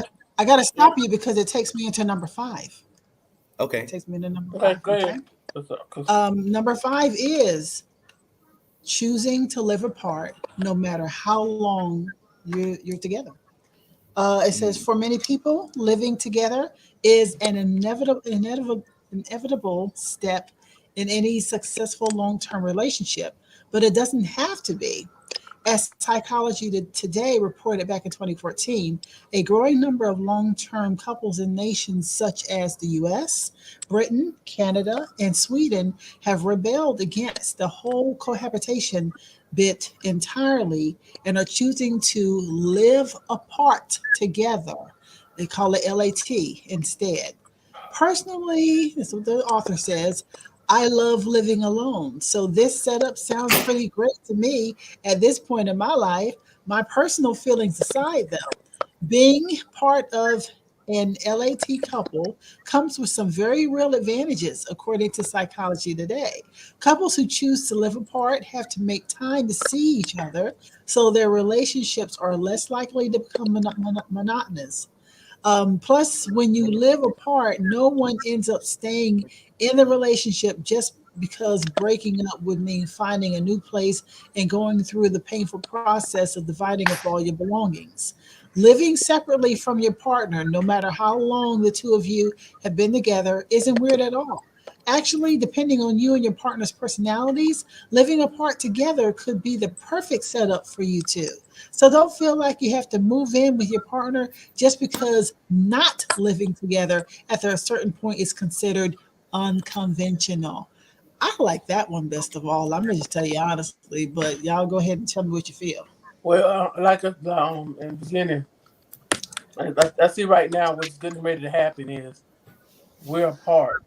I mean, I'm staying in my house and he's out there trying to find him somewhere to stay. But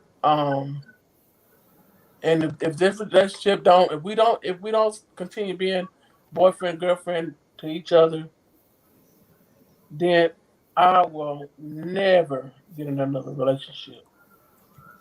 Wow. I'm not getting in another. I don't want to start all over. I can't deal with it. I'm trying to learn to live by myself, stay Right. by myself, because it's too much. It's too much. Yeah, I want that wedding of a lifetime or that marriage of a lifetime. I can't deal with it. I can't. I'd rather stay by myself. I get six come dime a dozen, and I got a whole dollar. Yo, Matter of fact, no, it's so you said what I have been saying for years. When matter it of fact, I comes got a 5 to be exact. sex, yes, Oh, sex. girl, Hey, that's a look, little much. and if you ever do the math on that, because I used to say that all the time. Hey, coochie come a dime a dozen, and I got a dollar. Hell, I might got 10. You know what I mean? But yeah. So That part. Lord, y'all. But that's yeah. why I feel like That part. I Hey could Ron, be that person come who. on with it. Come on, Ron, come on with it. Come on, meet me halfway. Yeah, that's what I'm Hey, talking about. Yes. Michael. but, Hey, but that's Mike, why I check feel this like out. Check this out, brother. that's why I feel like I could be that person who is in a relationship but not living with, because to me it's not that I don't want to give up my space or anything like that. I just don't want to deal with all the problems that goes along with the traditional. I would Yeah. rather just see you and we get together and we have special time when we're together. I just never been that traditional type of girl, and I don't So know if I'm going to change. For you know me, I who's want to be close. I don't have to always be all up under you, but I want to be close. Mhm. Now I can see, starting off that way and y'all staying living apart for a good length of time, and then eventually consider coming together and all that other stuff. But Margo. Mhm. not for the whole gist of the full relationship, whatever you want to turn it into. I mean, eventually, at some point in time, I want to see what the other side of that looks like of coming together, of living and dwelling in the same space together. But of course, starting off at two separate addresses, because that's I mean, we can All come your pet together peeves. and hang All your out pet and peeves gonna everything. come out. I'm gonna tell you. all your pet peeves are gonna come out of you. You've been without being with somebody for 4 or 5 months, or either a year or two, and then when you move somebody in with you, and well, the way and that's how I feel. it's coming That's out. how I feel like at my Two. age, and the fact that I have been alone and only dating and not have anybody in my personal space all the time, I'm speaking to you from experience here. And I'm telling you what it really is. Y'all glossing over this shit. And I'm telling you exactly here. I'm saying I don't need anyone all the time in my space. That is a real I learned that. Let me ask y'all this. Any one of y'all got OCD? I do now. I got OCD. I do a little bit, but well, I'm gonna tell you right now, I got OCD and a couple of other things that end with D. You know what I'm saying? Going on with me, like, you know what I mean. So it's just like, you bring in another individual that ain't on your level, it's going to drive you crazy. Look, let me tell y'all. Let me ask y'all a question. Straight up, I'm telling you. Let me ask the three of y'all a question. For the last couple of shows or so, have y'all seen a change in me? Yeah. Where to the point where sometimes I be uptight, the next thing I'm loose. Yeah. Okay. When he's here, I'm clenching. I'm tight. Yeah, you clenching. I'm loose tonight. I'm just loose as a goose tonight. You know what I'm saying? Mm-hmm. He's not here, and he's not coming back. Mm-hmm.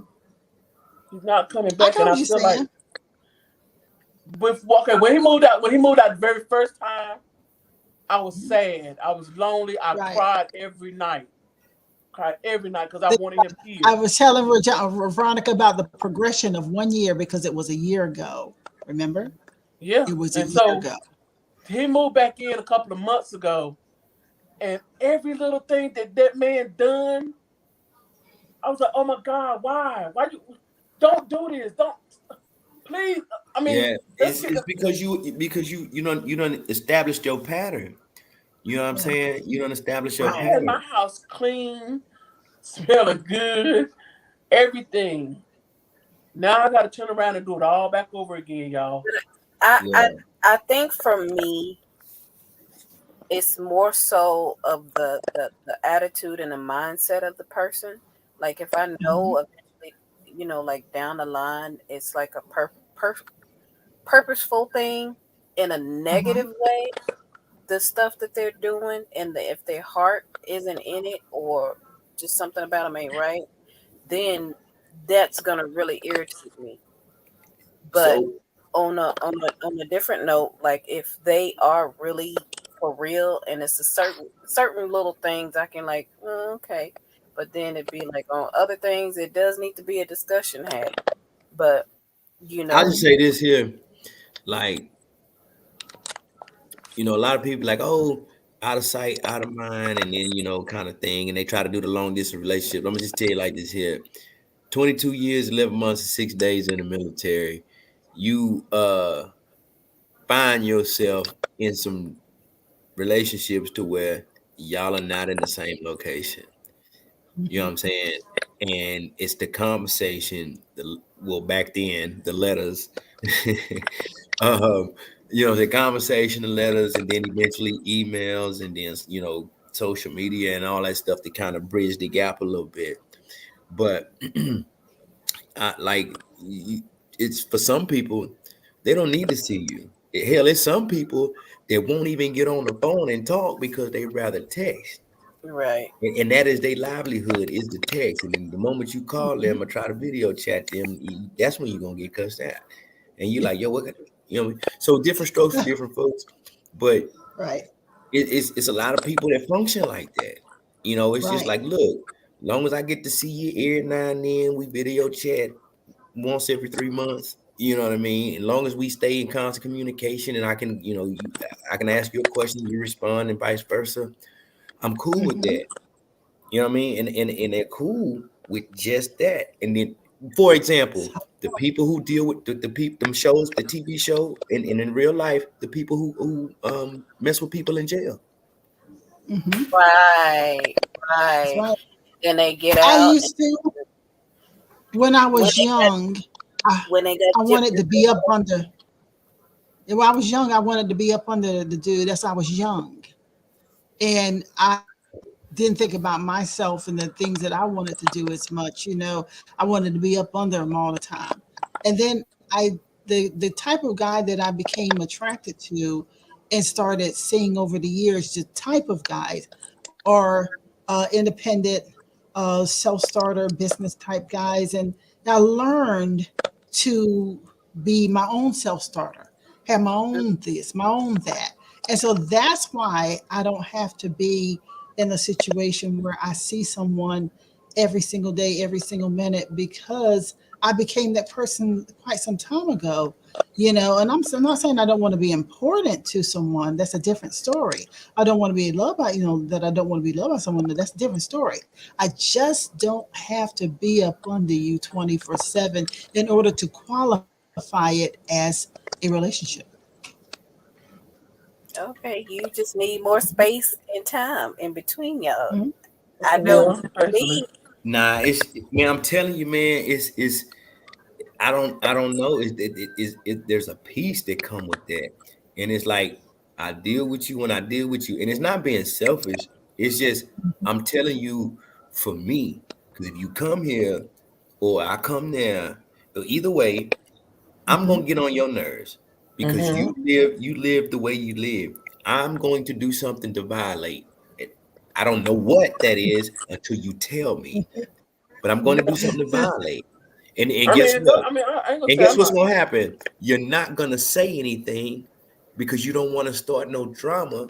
So I won't know what to correct because you're not going to tell me. And then guess what? I'm going to speak up. Like, look, this ain't going to fly right with this little, like, we don't have to worry when here. Hey, look here, you're using too much. You're using too much dishwashing liquid in the sink. You're only supposed to do is 2 squirts. Goddamn. Yeah, I tell it'd be like I tell my kids. But I mean, Clorox, a half a daggone bottle. Why? Why didn't you run everybody out the house? Why don't you replace the toilet paper after you use it up? It's just right outside the bathroom door. Like, why I gotta find out when I sit down? Man. Just get it. I just don't believe in traditional. I feel like a set of people set some rules. And remember, we talked about this before.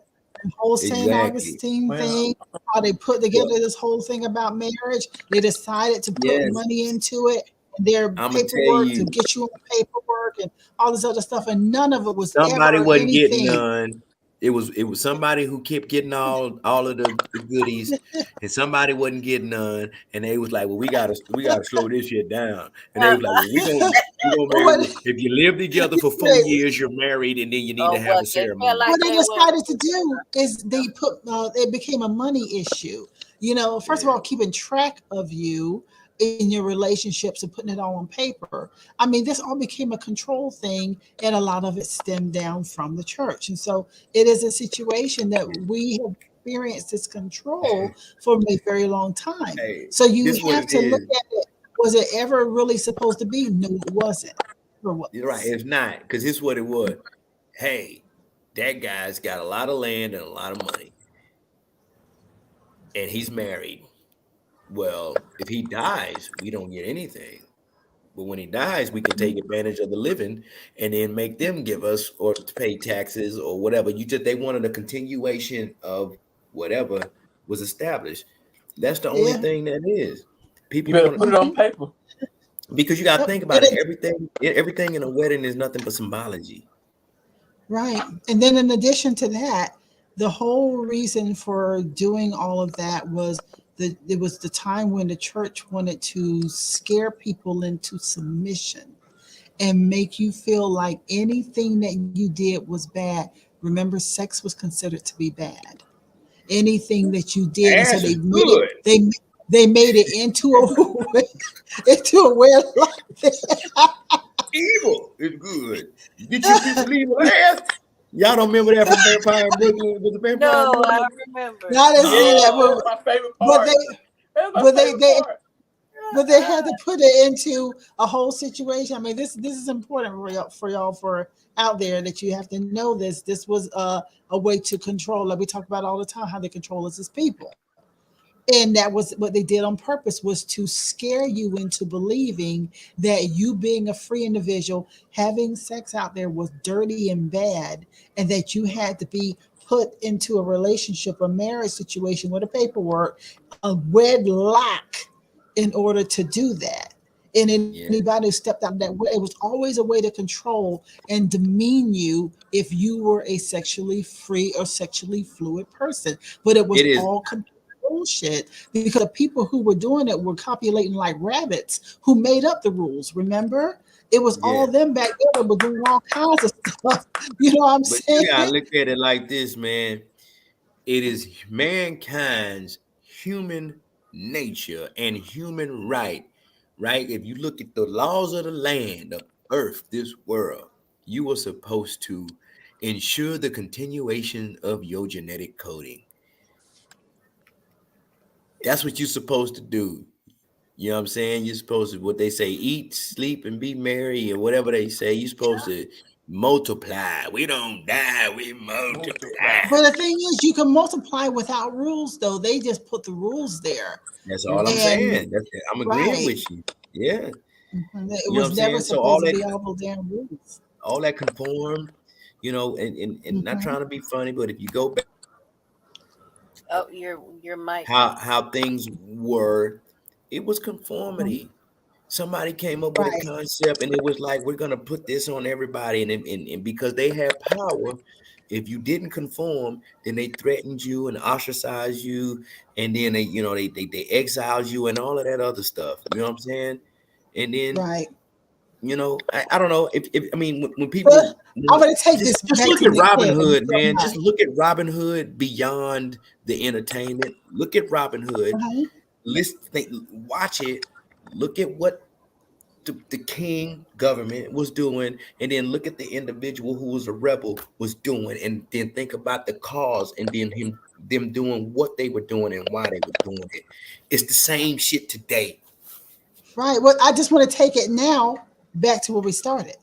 Yeah. Let's go back to square one with Shannon.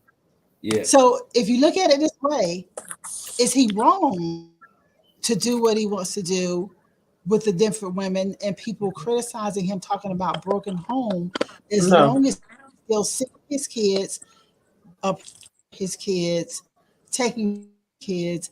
Is he wrong to have 8 children by 5 different women? Is he wrong? No, he's not, because there's men out here. There's some men out here that got more than that, and they're doing what they want to do.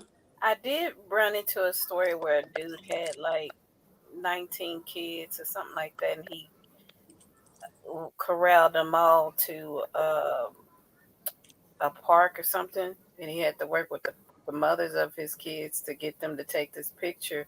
But he had all his kids with him. And I think people were chiming in the comments talking about, why are you having all these kids and you don't have no job, all this other stuff. And he's like, well, the women were weird that I wouldn't. He's like, so I think the people were more like, this is falling on, you know, the students and public's hands, it's tax dollars and all this stuff to help take care of your kids, that you done had 19 of them, that you ain't even working or helping out to really financially, you know. That's so funny to me. That's so funny to me, because if the government took care of it, straight up, if the government took care of it, if the government didn't tax people, they didn't tax their citizens, no one would give a fuck how many kids you had. Well, true. But because it impacts you directly. Now watch this. Everybody's like, oh, well, they need to give free health care. The only way you get free health care, the only way you get free anything from the government is through taxation. Yeah. You know what I'm saying? So when people say we need free health care, somebody gonna come out with free health care and everybody gonna do this. Yay! And then, you know, now you go to the gas station and gas is $6 a gallon, and it'll never change, because in order to have free health care, gas has to be $6 a gallon. Now what? You know what I'm saying? You know that is true. You just do a hypothetical, right? Yeah, you do. I am. That's what I'm saying. Nothing's true. I'm just saying, if this, then that. If this is to happen, then this must happen. You see what I'm saying? Right. It somewhere, some way. But I'm just going back off Margo's thing. People were complaining about, hey, you having all these kids. Well, what about the women who have octuplets? I don't see you saying no shit to them. True. But the thing is, they're only complaining about Nick Cannon and men like him having a lot of kids because they're still stuck in the church mindset of out of wedlock children. That is something that was put in their minds. That is some bull crap that was placed in their minds a long time ago. And they don't get out of it. But we are so far beyond, you know what I'm saying, traditional mindsets or your traditional concepts. We are so far beyond that. Like having out of wedlock children is like the norm. Like, you know, like all and not trying to be funny, but people still try to talk about it, you know. Right. But not trying to be funny or you know, be, you know, directive in nature to what I'm about to say.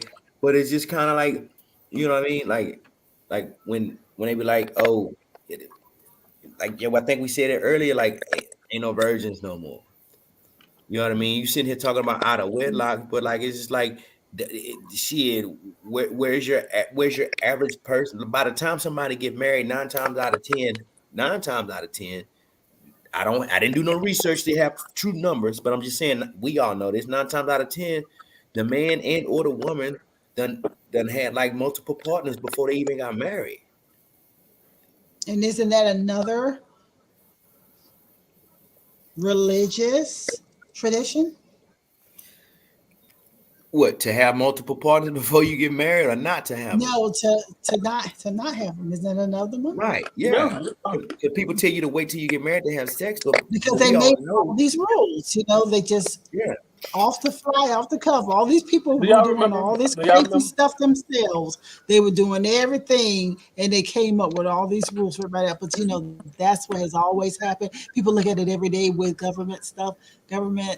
Has the government ever done anything to help you? No, they helped you with nothing. But they make up rules every day for you to abide by. And it has always been that way from churches, governments, everything. Abide by my rules. Remember, you used to have to take blood tests to get married. So you do. So for me, I look at it like this here. As far back as you can remember, and they say you're not supposed to do this.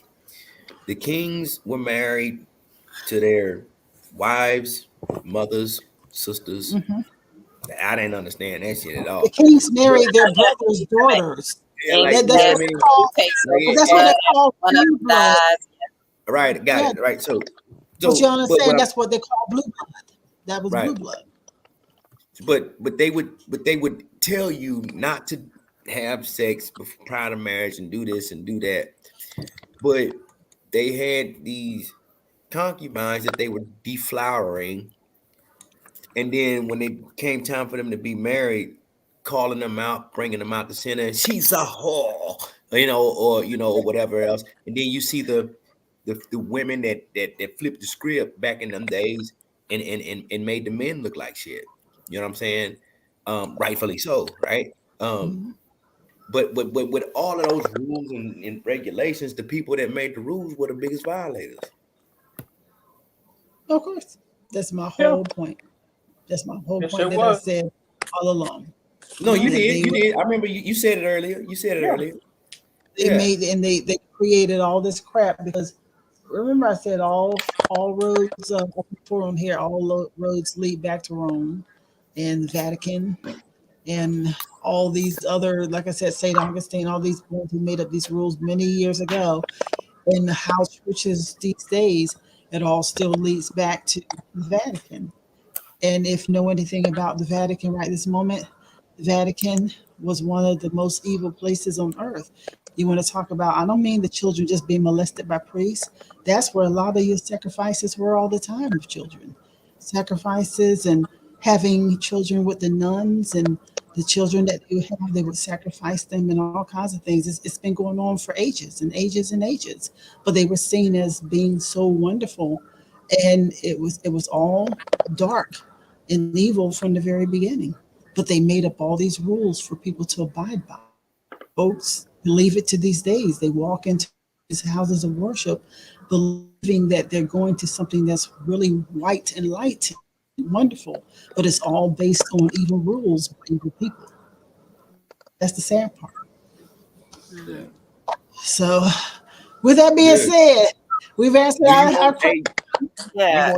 you want your partner closer? You want your partner gone? That's what that's what it comes down to. You know, Do you I'm back want to to the original question about the unconventional relationships and parenting. You know, like I said tonight, we really weren't that interested in talking about the unconventional relationship as far as same sex and all kinds of that. We've all that's been done to death by everybody. You know, Yeah. That's already it's been simple. out there in the last Yeah, But you what, know, couple I of think, years and all this stuff but they putting but out. I think so many people now are choosing to live within their own personal peace, hmm or like staying in their lane or minding their business. Mm-hmm. That they're not really right. concerned about that. Hey man, if you hmm like it, I love it, and place nothing above it. Hey, kudos to Right. It you. gets lonely. It gets lonely around here sometimes, but You all I heard don't when think I can it live with gets nobody. low. That's all I heard when you said that. Okay, Mm-hmm. Get never mind. lonely. Talking to somebody Oh, that oh, you don't do nothing, oh, oh, work and oh, oh, kids. oh, oh, oh, oh. So I guess you, I've been taken so many times. Like I had people move in with me and And I mess cry. me up, and then mess me up or whatever, and then once I get every time I get straightened out, they come back and they just come back and they do it all over again. But I got to the point Right. now where I got it cleaned up and I'm in my own space. I know what this is. I know what that is. I know how I had that right there. This is clean. I ain't got to go bother it. If I don't want to go in my hmm kitchen that day, I ain't got to wash no dishes. I ain't got to go in there. There ain't no dishes in there because there's Yeah. nothing there. I'm right. good. You know what I'm saying? hmm But if somebody's here, I got to go in there, cook, wash dishes. I'm the only one washing dishes. I'm the only one cooking. And while you sitting in the chair looking, oh my God, no, I can't. No, I can't You do it. just tired, girl. That's all. You tired and you ready to just move forward. That's all. You ready to And move forward. We're moving and if I on, meet somebody keeping else, well, strong. Don't you? if I meet somebody else, the shorty gonna be there. They're gonna have their own place, and I'm gonna have mine.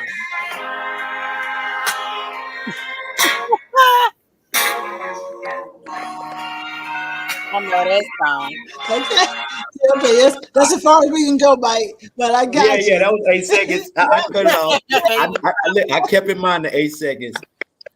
Look, you might have to bring that to the after show, though. My mind went right to that song where Veronica said, "I get lonely sometimes." No, It's Veronica, let me tell you something, Veronica. You're not the only one who has been in that situation or felt that. yeah. A lot of people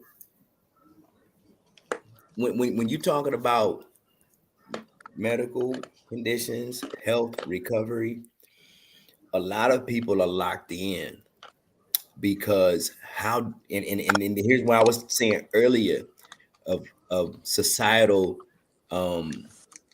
influence. If you married or you in a relationship with somebody and they end up having a medical condition and you dip, do you know how to make you look? You know what other people are going to say about you, and a lot of people prioritize other people's perception or thoughts of them over their own happiness, and so they'll stay because they don't want to have to explain to their mama or their daddy why the And relationship family member. worked, What a whole right? Or yeah. you left him when he was, Right. you left him or her when she was sick. What kind of cruel and evil person is you? There's folks that's been in relationships that, Veronica and I we have had that we talk. talked about we talked about the losing of libido or body parts not working. There's people that it was like, yo, yo, the shit ain't something ain't right because we ain't had sex in like 8 to 10 months. And then you find out you don't know that. And y'all are going at it. And you like, goddamn it, I'm out of here. She got one more goddamn time, or he got one more time to do, and you out and you gone, and you mean that shit. And then they end up going to get a doctor's visit, and they find out that it's a fucking medical condition. Now what? But you see what I'm saying? Like, conversation. It actually turned into an argument with me and Veronica because I was like, so does that mean that for the rest of your time in your life that you have to make that commitment to take care of this person and that you have to give up your entire life? We did have that conversation one day. If I'm gonna take care of you and do what nobody else in your family will do, I'm finna go bust some nuts. Okay, Mike. Okay. Here we go. Wait a minute. But wait a minute. Okay, check this out. That happened in the beginning. I got sick. He took care of me for a long time. He did things that nobody else gonna do for me. So okay, then when a couple of days before the first time he left, he said, "You need to start doing things for yourself. You need to start getting up doing this, because I'm getting ready to leave you, and I ain't coming back. I'm tired of doing this, and I'm tired of doing that." So then he got sick. He went and stayed off. He stayed off for a whole year. He got sick, got put in the hospital. Holidays came. He wanted to spend time with me on the holidays. I didn't have no problem with that. No problem. But you got to leave when the holidays over. You got to go back where you come from. He didn't do that. It didn't happen like that. He stayed. So I guess it was my turn. I had got to the point where I'm up walking around, cleaning, cooking, cleaning, and doing whatever I do, you know. So now when he come back, I'm starting back taking care of him. I'm taking care of him now. For a couple of weeks or a month or so, I was fine with it. You took care of me, so I'm taking care of you now. But then it got to the point where you can do things for yourself. You just choose not to. You choose not to do things for yourself. So there, like Tanya said, I'm tired. I got tired of it. But then when I clean up my house, and I get to the point when I know I cleaned up this house, and you messing it up, and I'm like, well, you know, like, can't you do this? Can you do that? Cool. I got OCD. I mean, I just cleaned up this place. Don't stop messing up my house. And I know that you felt guilty for a little bit, that you didn't want to cause any problems, and that's why I was mad at you. I'm like, well, at the same time, you got to remember you got a life too. So, you know, you got to find a way to work that. But I think now you on the different page. It ain't now. His thing is, it's not really me that not want him to come back here. He told me he was not coming back. So you just did what he said. He said he don't want to come. He don't want to come back because he said that he's wearing me out. He's wearing me down. Now, I will say this.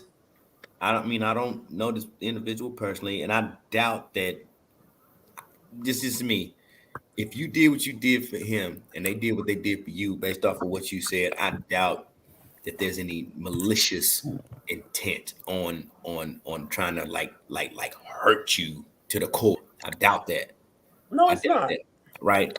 I will say this, as the whole machismo thing, man, I'm taken away from you and your happiness, and I can sense or I can tell that you're tired.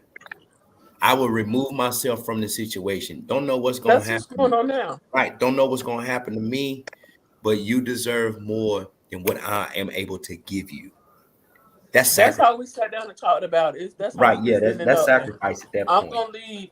When I leave this time, I don't want to come back to your house. I want you to get your house back straight like you want. I need to go find somewhere. I need help. I need help with what's going on with me. So that's why he don't want to come back here, and he knows I don't want him back. But he knows he still have it here that we're gonna be boyfriend and girlfriend. But I done told him I don't mean no harm. I'm gonna tell. I told him up front in his face. I'm gonna get me some. Somebody else. A woman has her needs. Well, you know what? I want to bring this to Cook. I don't want Veronica to lay everything out there. She'll lay it out there, but I want to make sure we bring it on to a close. Hey, we're gonna make sure, hey Veronica, anytime we feel like you may be close to HIPAA, we gonna shut you down, boo. Like it ain't nothing being rude, but well, we it's gonna not shut just you HIPAA. down. It's just that, you know, I don't And want then in privacy, yeah. There you go. Do And that, so I want to go ahead and wrap But up. I'm We've fine. answered a lot of questions for people. Because We're she good. I'm feels glad- like I know we you are are. I know literally, you are. she feels like we are literally Yeah. live in the living room. Yeah. That's right. So we're gonna wrap this up. We are 3.5 hours in the show now. That's another reason why we can wrap this that's up. good. Yeah, I do time want to say one goes thing. fast. I do want to say one Mhm. thing. I want them to lay off of Nick Cannon. Leave that man alone. That Yeah, man I got like money. I That say man if got he, if money. you don't love and take care of Alone. the Hey, kids look, and them he got ladies money. are all right, then that's on them. I Hey, just look, say as long as he Yes. take care of them his kids. pocket's full. He got money. He's slinging Right. that iron there. He's slinging that That iron wherever he part. can sling it. And You there's know what I mean? another thing. What about Drop the the guy who I've seen him? He has given some black. He's a white guy. He's given some black women children. He's given a lot of women children, Oh, and yeah. I don't hear him being. He's Yeah, not, and I don't think he's staying in He their got like lives. 25 or something. I don't know. Right. I might be off, And so but I don't hear them dogging him he's out a about donor. that. He's a donor. And so therefore Nick is actually taking care of these kids and doing for them, you know, and everything. So I think that he's very productive. I'm very proud of him. When I just happened to think about it last night and look back at how Wild 'N Out started and how that cat has worked really hard. Yes, That's one of the hottest damn shows, you know, and I'm just saying he worked his ass off, you know. And so I'm like this. Big up to you, Nick Cannon. Do what you got to do, and all the haters out there. They the ones that got all the money. Yeah, it's hatred because if they had the opportunity to have a baby bomb, they'd be sitting right there. Come on, Nick, calling him in secret. What's that song they always got? Snatched. That's what they be like, snatched, and then they be trying to give him. They be yelling snatch, trying to give him some make it stop and make it stop because we got wet. You know they be doing all of that. Like they be right. That's how they do. You saying I that mean, girls be plotting on them? And guess what though? Like I said earlier, I'm not just saying that that's women, because there's men that target women or finesse women. That's true. And then trying to get them pregnant or whatever the case may be. Well, and that's then both genders. And then after they get so far in, they purposely go out and cheat and do whatever to cause a divorce, hoping to get alimony. Like it's right. Yeah. So let's go ahead and go to break. But I ain't gonna cost like now one of them. But I will see y'all on the other side. Thanks for being in the living room. Living room tonight was unconventional relationships on and the other side. And I will see y'all in a bit. Again, thank you for understanding about what happened earlier in the show. I apologize for Mr. TJ coming through. It was funny. No, you got to apologize for your kinfolk. Look, that's black family. And depending on where you're from, that's city living or that's country living. That's just how they go. Right. Yeah. He was like a hype man. He's a good guy. Yes, he was. He was a little tipsy too, so that's another reason why I was trying to. I could tell he was on. I could tell he was on. He was the cup. feeling good. Yeah. But he's a good guy, y'all. Let's go to break. Thank you again, y'all. Thank you. Okay, we'll go to break. We'll be right back.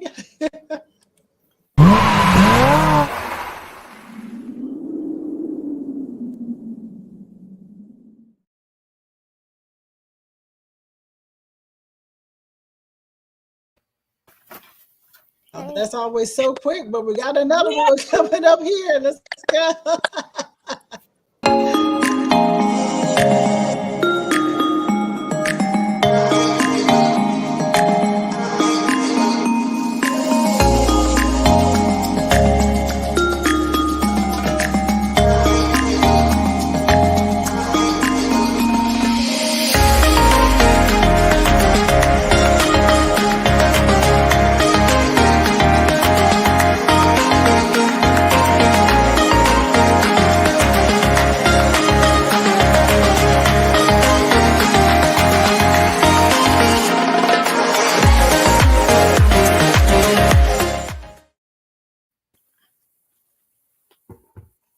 I'm sorry, y'all. I was rushing y'all too because I actually don't have an appetite most of the time. I say 85 to 90% of the time, but I got an appetite.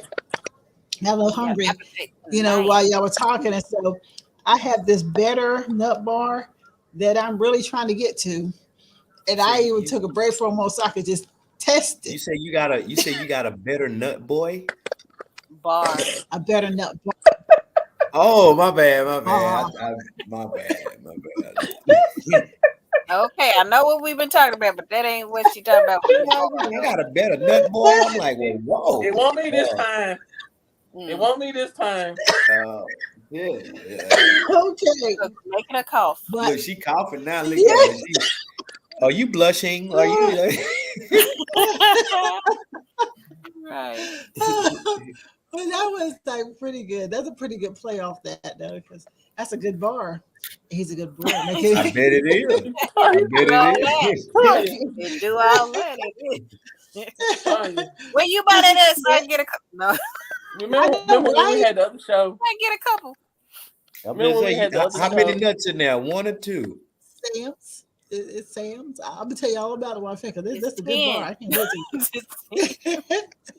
All right, go ahead and show because Mike is tripping. In the show. Mike, but you know what, y'all?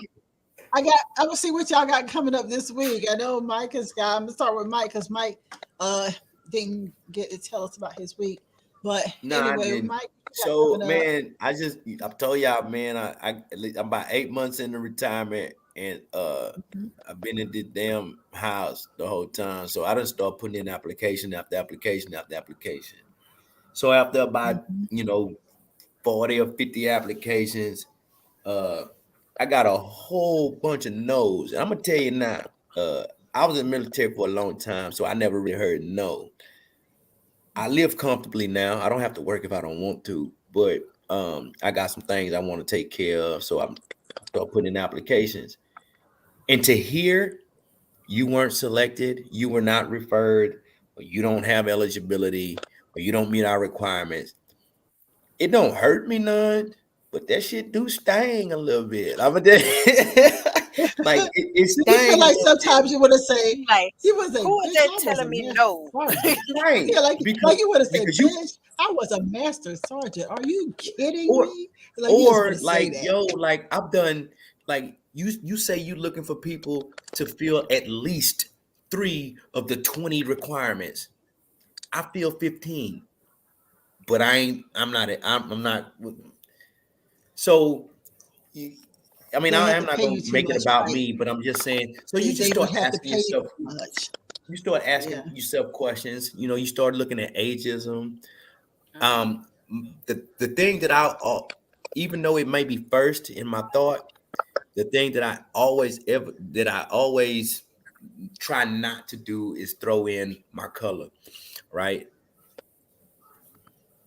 Okay, you was pointing to your face. Okay, yeah, I try not to throw in my color, right? So, because sometimes somebody just may out-qualify you, right? They just may out-qualify you. But just the same way that if a cop get behind you and pull you over, you might actually be breaking the damn law. But the first thing you're going to think is, well, they profiling. I mean, so in the job market, it's like, did they do that? Because I answered them questions that I didn't have to answer, but I answered them anyway and told them I was Black, non-Latin, African, American. Whatever. So but it's not that. It's just one of them things, man. It just, for me, ego. Damn, I think I was hot shit coming out the military, and you're telling me you ain't shit. And okay, I'm seeing that now. And I told you this also is the fact that they don't want to pay you your worth, and that's what they're looking at. Mm-hmm. He's 41, retired, and retired, full disability. So he don't need a job, and now he's gonna come in at 41. I'm 65. If they have to lay people off of work, I'm probably gonna be the first one to go, and they're gonna go with him because he's got 20 of the items checked on his his shit, and I ain't got nothing. Like, what I mean? So it's a lot you can play into, but it's fun. like yesterday, I applied to be a president at a college. I only stopped at a bachelor's. I ain't got nothing above that, right? So, but they was like, hey, we saw your, out of all the jobs that I applied for that I know I qualify for, the one I didn't qualify for was the one that hit me back and was like, hey, we just need a letters of recommendation and this, that, and the other, and we'll be. And I'm like, so they saw you got the nerve to do it. They saw that you had the nerve to step out and do it. I did it off shits and giggles, and plus I was drunk, so I was like, but ain't that something when they get back to you? Like, I wasn't even thinking that about myself, but wait a minute, okay, right. All right, well, that's good. You know, I'm talking like it's kind of like ACC. It's kind of like ACC. So it'd be like I applied to be the president of ACC, and then I'm pretty sure most people that's president of a college probably got a doctor's degree. Yeah. And look here, fam. You finna have the most jokingest, hoodest, educated president. Anyway, that's it. That's all I got. Class 2. School and resumes, man. School and resumes. That's me. That's what I got going next week. Well, thank you, Michael. Thanks for being here and missed all the barbecuing and all. And you still have to bring the family to Dungeness crabs. No, so we're still good. And what's the other stuff I will say this. I will say this. I can cook just about anything, and I done had a couple of crab balls. It can't be too hard. But as far as shopping for crabs, only thing I know is that there's bushels or something like that.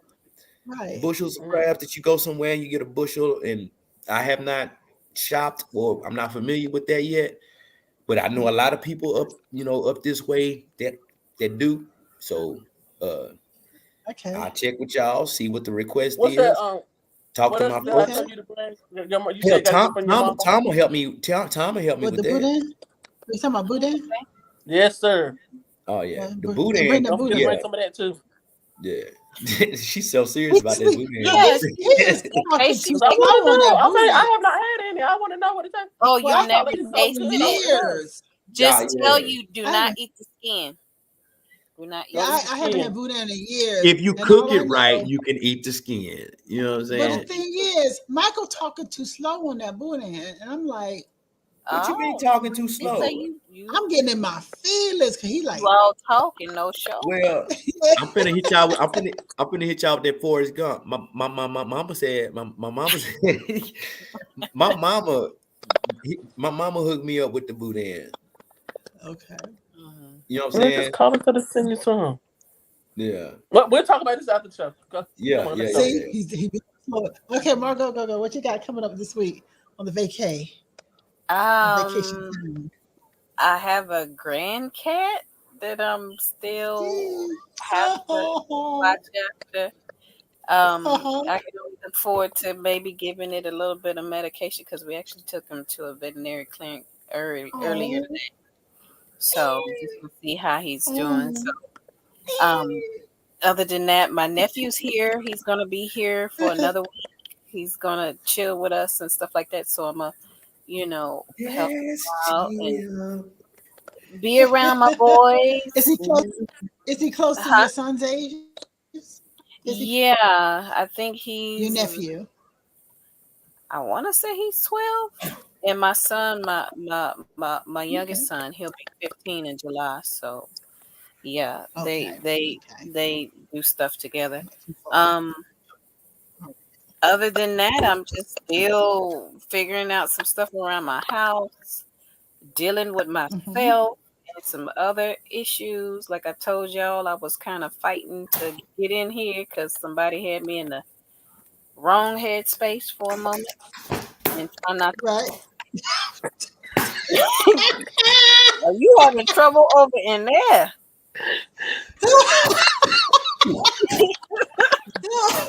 I hope it must be a mosquito. I just hope you got it. That ain't the first time he done that. He done it early in the show too. But it ain't been that violent. I hope you got it. But you're making me itch, Mike. You're making me itch. No, right. Look, y'all know how it is. So typically I'm in the man cave with my door shut, but the door is open, and because these lights are on, you know what I'm saying, bugs coming in here, and I done sprayed. I tried to create a barrier with the spray, and they immune to this shit. Mike, you out there in your man cave? Don't you know to go get you one of them bug lights? I ain't thought about that yet because Get I keep the door shut. The zapper. Oh, you usually keep it shut. Oh, okay. But it's open because I got to watch the grill. Yeah. Right. Anyway, sorry, y'all. Sorry. Nah, you're right. No, that's funny to me because I just saw too much going on. Yeah, I'm just like organizing and tending to myself, and you over here. So it was weird. But that's about it.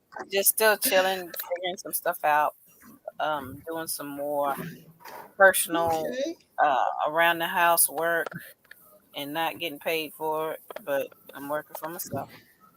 And tending to family, spending time with Chrissy and my boys. That's about it. Okay. Mike, you want me to show that picture? I forgot to do it just now. You want me to show the picture you Oh yeah. You can show it. Okay. All right. This is what's going on. Michael Maison. So for Zach and for Jimmy and anybody else that was trying to figure out what I was working with, you know what I'm saying? That's what I'm working with right there. Oklahoma Joe. Right there. And you know what? and I was skeptical on buying them just simply because it said Oklahoma. Oh Lord have mercy. So what do you feel about the big green egg? Yeah, like those. I tell you this, you know, I'm old school. I'm charcoal and wood. You know what I mean? I feel like the art of barbecuing and smoking is filled with the staying the hell up all night. You know what I'm saying? And tending to the grill and drinking and having conversation and falling asleep and waking up. And sometimes you end up burning up the meat. You know, and then it makes for a good story later on. But I'm not one way or the other. For me, I'm nostalgic, and I'll just be honest. I'm nostalgic. So, you know, I've been barbecuing since I was like 9, you know, and I spent time with my grandpa, my daddies, my uncles, and all of them. So for me, it was going through that with them. So for me, it's just a nostalgia thing. Yeah. The green egg and the smokers where you can just fire and forget and just walk off and don't worry about it and all that. That's cool, but I like the art of having to tend to the charcoal. Oh, the temperature gauge going down. I gotta go fire up some charcoal and add it more and take the meat off and put it back on and shuffle out the coals and do this and do that. Like, to me, that's just all part of the process. Because guess what? I'm asking for a reason. I was considering getting the egg, but I'm sure now. No, I mean, I you know, when you're talking about competition and you shooting the breeze back and forth with your partners, it's like, yeah, well, did you really cook the brisket or did the machine cook the brisket? Right. I got you. You see what I'm saying? So all right, I do. And I always, and I always look for that one up, and the one up is, well, I put in time. All you did was put on there and the machine did it. So what did you really do? Do you really know how to barbecue? Well, you know what? What I noticed is that the longer we talking, the longer I get before I get to my better nut bar. So let me see, Veronica. Eat the damn thing. Eat the better nuts. Eat the nut. Yeah. I can't tell what I was about to say. But nothing's going on this week. I'm just gonna like Margo. I'm just gonna sit around and clean up and chill out around the house. I might go out this weekend because there's a couple of birthday parties going on, and just to get out the house, These are the things. These are the things she can do when she's not obligated. Yeah. So I'm just trying to get out the house, move around, do something, see a new scenery. Do that for you. Oh yeah, definitely. I'm definitely with that. And you never know. Get-togethers and house parties is how most people hook up anyway. So you might run into you a little Not in this town. This town is full of family. No. It's time for the percolate. It's time for the percolate. One coming in the front door and one going out the back door. Oh. They didn't have TVs in this area. Crazy.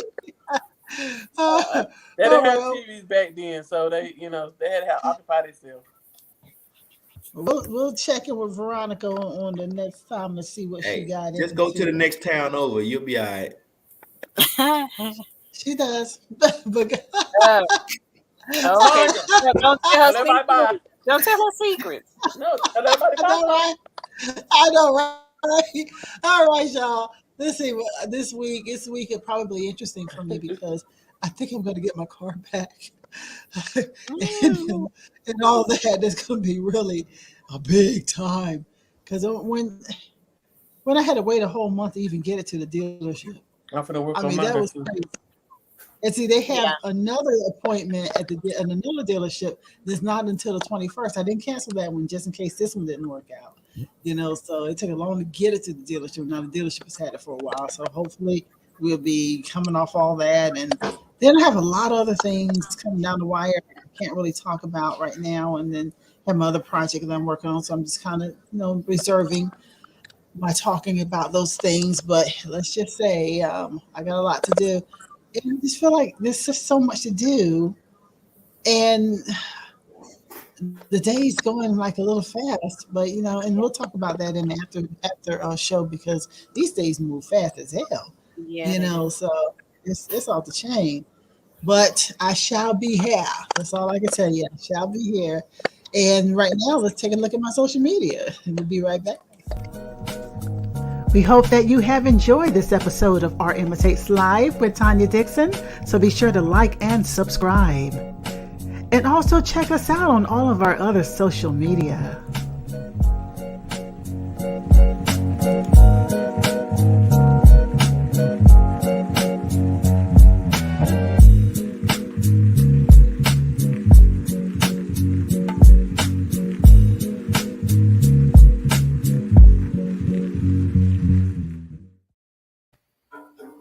Hey, welcome back. You know what? I had said this before that I was going to start doing the little music while we all were talking. Oh yeah. And just to see what it was like, And so I'm turning it on. I'm just kind of curious what this one is. It's like a little acoustic. It was taking a long time for it to come on because I think no.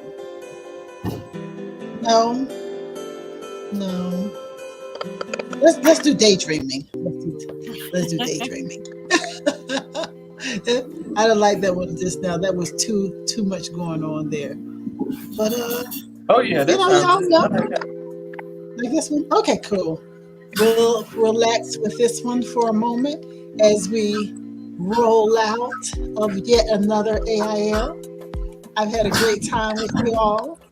I've had a great time with the folks out there, tuning in and for another show. Yes, all of y'all. But you know what? Like I said, I always want to do, I want to make sure that all the information in case you would like to hit us and, kind of give us comments and send questions or even be a guest or anyone who wants to come on the show and, what am I competing with? Michael got some sound effects on the other side that I'm competing with. he beating on them pits with spatulas. So it done started raining, so I had to.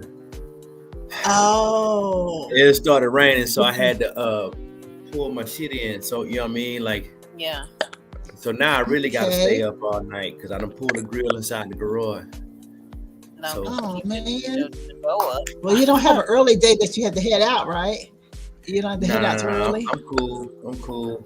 Okay, good. Once I wrap this sun gun up in it fall and then set it off to the side and offset it from the direct heat, I'm going to sleep. Okay. The All fire. right, for any of y'all out there who have any more barbecue tips and want to compete with Mike on that barbecue and feel like you are a grill master too, and y'all got any question, comments, and you want to send a challenge for Michael, go ahead, info@tandiland.com. Go ahead and issue that challenge to let him know he got some comp on the outside. So, but also if you are a person who would prefer to do Gmail instead of the website, you can go ahead and hit us at Tandy Girl. Let me make sure I can put this one up too. At Tandy Girl AIL at Gmail. Oh, that's the wrong one. .com, y'all got it. .com. I hit it so fast, but y'all know what it's saying is .com. Alrighty, so I am not going to take the time to change it. I'm so sorry. I am not going to change that. But we've had a great time with you all here. We thank you for being part of here. And I'm trying to remember to do this before the show ends. And I'm thanking people for being a part of the chat. I try to always remember that before the show ends, but sometimes I too forget. Jimmy, Zach, Lika, and whoever else jumped in and then say nothing else. Yeah. Thank you for coming. So, well, thank you for being here. Yeah. We enjoyed you.